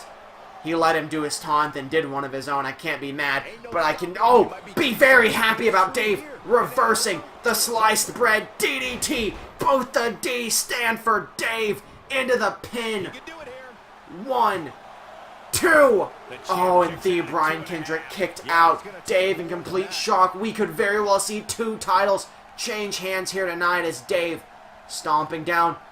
He's going to the corner. Could be looking to set it up, stomping on the Brian Kendrick again. Dave has him up. Dave's finisher, close range. Taking the Brian Kendrick's head off. Don't stomp on him. Just go for the pin, Dave. Dave, what are you doing? He's going for the Michinoku driver. The Michinoku Daver. But a reverse DDT from the Brian Kendrick, who jumps over Dave. What is Kendrick planning? On the rope, springboard. Oh, and he just bounces right off the back of Dave's head. And that did a lot of damage to both of them. Kendrick stomping down now on Dave. What was that? What was that? I thought someone was coming out. Did someone's music play there, or am I just mistaken? I don't remember the last time the champion. It's the Brian Kendrick stomping on Dave's fingers, trying to cripple him. Why was that weird camera angle? You can't beat a man with a plan. You very well may be right. It also doesn't help that Dave, big boy senton, which Dave evades. Wow. Oh, flying Dave breaker into the pin. It doesn't help that Dave was getting a little too power hungry. Could have pinned him after that second Dave finisher. but chose to keep fighting anyway. I don't know how smart of a move that was from Dave. It might end up costing him, but I sure hope it doesn't. Dave has the Brian Kendrick up into another reverse DVT. He needs to quit going for that Michinoku Daver. Kendrick just taunting Dave in the corner. Thinks he has this one in the bag, and he very well might if he hits the sliced bread number 2 right here. And that's exactly what he's gonna do. Oh no. Dave, please. Dave, I believe in you. The Brian Kendrick stomping on Dave. You gotta be careful. Look out for that bully choke, Dave. Oh no. You gotta get out of that corner, Dave. He's gonna go for the bully choke. He's kicking him hard. No. No, you leave him alone, Kendrick. Oh, no, we've got a problem here, Kendrick guys. setting Dave up on that top rope. Oh, but Dave was ready for it. Oh, went for the flying Dave body. The cross Dave. And it almost cost him, but Dave kicking out at 1. He's not going to go down to his own move. But Dave able to fight back, buying himself some time. Big right hook. Another right hook. Going from behind, but the Brian Kendrick reverses. Kicking the inside of the knee from Dave. And a right hook from Kendrick. Irish whipping Dave now into the corner. Get out of there, Dave. The Brian Kendrick trying to set him up once again, but Dave does. Dave's finisher out of nowhere. That's the third one. This is it. Into the pin. New champion. 1, 2, 3. Dave's done it. Dave. Dave. Dave. Dave. Dave. Many would consider this an upset, Dunks. A hard-fought victory for No! Yes! Dave! Dave! Dave, he takes him out! The champion! So strong here at King of the Ring! The celebration can't begin! The hero we deserve! Yes! I am about to call Thorne new champion. The Brian Kendrick may have had a plan, but Dave, he had a counter plan. And it saved him here, but that is not it. We still have our main event, the finale of the King of the Ring tournament. It feels like those 2 matches. I can't believe this has happened. I honestly can't believe it either, but I've never been more thrilled. Dunks. I'm going block this win out of my mind and think Brian is still the champ. Well, you can think that all you want, but at Survivor Series, it's gonna be Dave versus Cesaro for the Fight Master Championship. And Cesaro's concussed, and Dave's going for all the gold. But that's something for down the line, Dunks. I know, he's very concerned how excited I've become. I'm not normally this happy. It's new to him. What is happiness, says Dunks. You never show this emotion. But we are going to move on from that into the main event of this King of the Ring tournament, Dunks. It is going to be Bret the Hitman Hart versus Big Papa Smurf. Oh, big burp for me, excuse me. Dunks moving on with his nap time. Bret the Hitman Hart. Now, Big Papa Smurf, he's honestly, both of these competitors have had some pretty, unclean ways of making it this finale. This has probably been the dirtiest King of the Ring tournament of all time. Big Papa Smurf having 2 of his matches interfered in by Dean Ambrose, helping him get the win both times. His win against Rikishi was extremely clean and dominant. Meanwhile, Bret Hart had to cheat, go for low blows, eye pokes in every one of his matches, and even had to call in the help. Or he didn't call in the help, someone else had to call in the help of Diesel to come interfere with their match so he could beat Cookie Monster. Who are we cheering for? I hate both of them. I don't hate Big Papa Smurf, But I honestly feel like Bo Dallas deserves to be here, or at least have deserved... He should have lost to Bo Dallas. He probably should have lost to The Miz, too. So I'm very unhappy with Big Papa Smurf here in the finale. And I'm very unhappy with Bret Hart here in the finale because they're both cheaters. One, an unintentional cheater. He just was the benefactor of someone else's interferences that weren't meant to support him, necessarily. While as the other one was an active cheater, so I guess I gotta go Big Papa Smurf. I was really rooting for him when he was trying to become the longest reigning Fight Master champion of all time.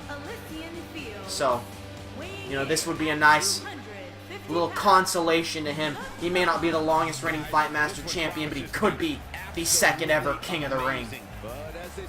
Bret Hart's just a dirty fucking cheater.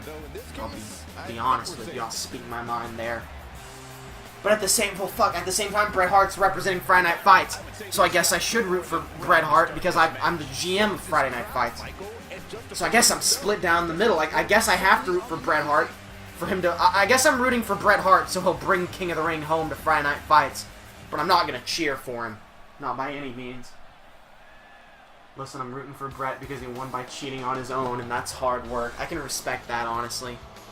You can honestly say that aside from the match against Rikishi, Big Papa Smurf just won via luck. Bret the Hitman Hart, not to steal someone else's gimmick, he had a plan going into this tournament. And while he did get lucky in the Cookie Monster match, he still had a plan he was enacting during that match. Come on, consider the source. We don't know if he would have kicked out of that cookie cutter, probably not. But an attempt was still made. You know what? Getting lucky in one match is still more respectable than getting lucky in two matches. But either way, regardless of how they got here, one of these men is walking away. You're king of the ring. Let's see who it is. Let's see if we can have an actual clean match for once. Dunks is watching this match very intently as Big Papa Smurf, right off the bat, pummeling Bret Hart's face into that turnbuckle. Big yawn by the Dunker. Got an idea for when you start Universe mode in 2K18, put Big Papa Smurf in a tag team with Scott Steiner and call them the Big Papas. Got some bad news. There probably won't be a 2K19 Universe. It is highly unlikely that I will be purchasing 2K19. If I do purchase 2K19, it will be if it goes on sale at like Christmas time. And that is only if I somehow have a surprising amount of leftover money and nothing else I want to buy. Because like, it looks like a bad game, honestly. It's not that the game looks bad, because the game's obviously like an improvement in general. But like, I hate, they cut some of my favorite dudes from the roster for seemingly no reason. Like, Mark Henry, Tyson Kidd. I get why Ciampa's cut, but it was a stupid reason. Nikki Cross cut. I actually don't know why she was cut. But they cut a lot of people I love. There's no Mankind at all. And yeah, I can get Cause of all of them, but that just seems like a waste of Cause slots. And so as of right now, I'm not planning on getting 2K19. That doesn't mean there'll never be another Universe mode, but there most likely will not be a 2K19 one. I give it like a 70% chance there won't be one. And if I ever do Universe again in any game, it'll almost definitely be completely AI booked instead of me putting storylines together for one show. Just because I like, you know, I think the storylines on Friday Night Fights have been fun, but I kind of like the crazy stuff, and I'm honestly, Friday Night Fights is about to be completely AI booked. Breaking back the fourth wall a little bit because I'm starting to run out of storyline ideas. So we're gonna probably Friday Night Fights after Survivor Series. I'm gonna throw in a few storyline promos and maybe a couple matches, but for the most part it'll be AI booked after Survivor Series. We'll see what crazy things happen from there, Dunks. What crazy things could happen here as Bret Hart kneeing Big Papa Smurf hard in the gut, then kicking him hard again. We've had ourselves a surprisingly clean match so far here in the finale.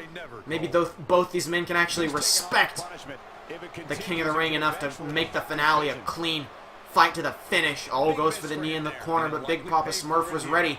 And Bret Hart was ready for that side suplex, hitting him with a nice backbreaker. Big leg drop to Big Papa Smurf. I'm choking. My throat's dry from this long event. Big snap DDT. This event's not even as long as the worst of the worst event's going to be. That's going to be probably like a 4 to 5 hour event. That's going to be like SummerSlam, basically. So get ready for that in a few in-game weeks when that happens.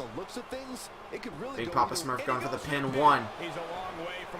Whatever the worst of the worst pay-per-view is, it will probably happen after, not Survivor Series, but the next pay-per-view after that. It'll be like Survivor Series, Rumble Chamber, and then right after Rumble Chamber will be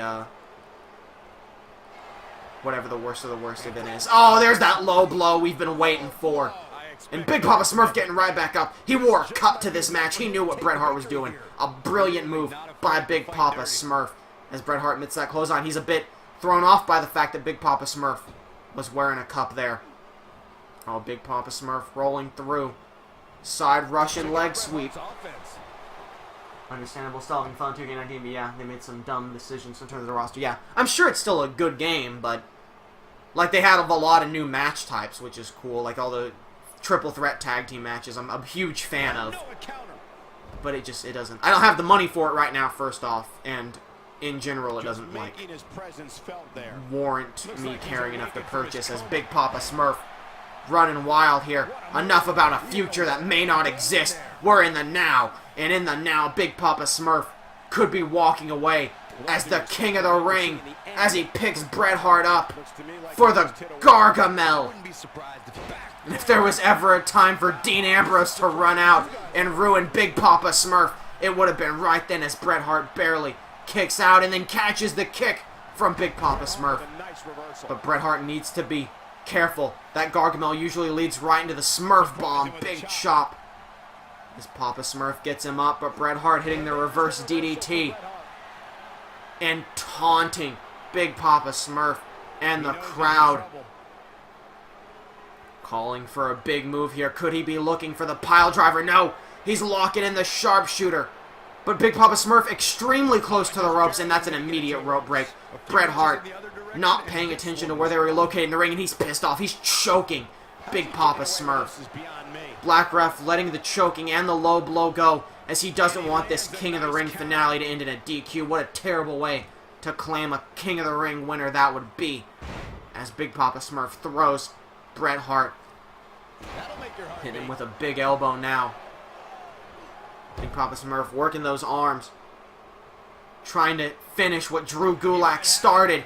And this could be the way to do it. Big Papa Smurf picking Bret Hart up for the Smurf bomb, and he hit the back of Bret Hart's neck into that rope, and that might have knocked Bret Hart clean out. We could have your King of the Ring right here. 1, 2. No, Bret Hart barely hanging on, and Big Papa Smurf furious as he gets Bret Hart up. Slowly getting him to his feet. Dunks watching intently. He's got Bret up. Big ol' suplex. Beautiful suplex. See what kind of response we'll get. But now, jawbreaker from the Hitman. Able to turn things around here. Oh! Was going for the backbreaker, but a knee from Big Papa Smurf busts Bret Hart open. Bret Hart in real trouble here. Rolling senton. And that's going to take a lot of breath out of Big Papa Smurf. He's exhausted. He's been given so much in this match. Right hook. And that's going to give him a chance to connect with the Gargamel for the second time this match. Center of the ring into the pin. 1, 2, 3, and Big Papa Smurf is your 2018 King of the Ring. The King of the Smurfs. You know, Big Papa Smurf, he was haunted by for a long time by the ghost of Gargamel. Gargamel and all the Smurfs dying in the final Smurf war. He, the last remaining Smurf.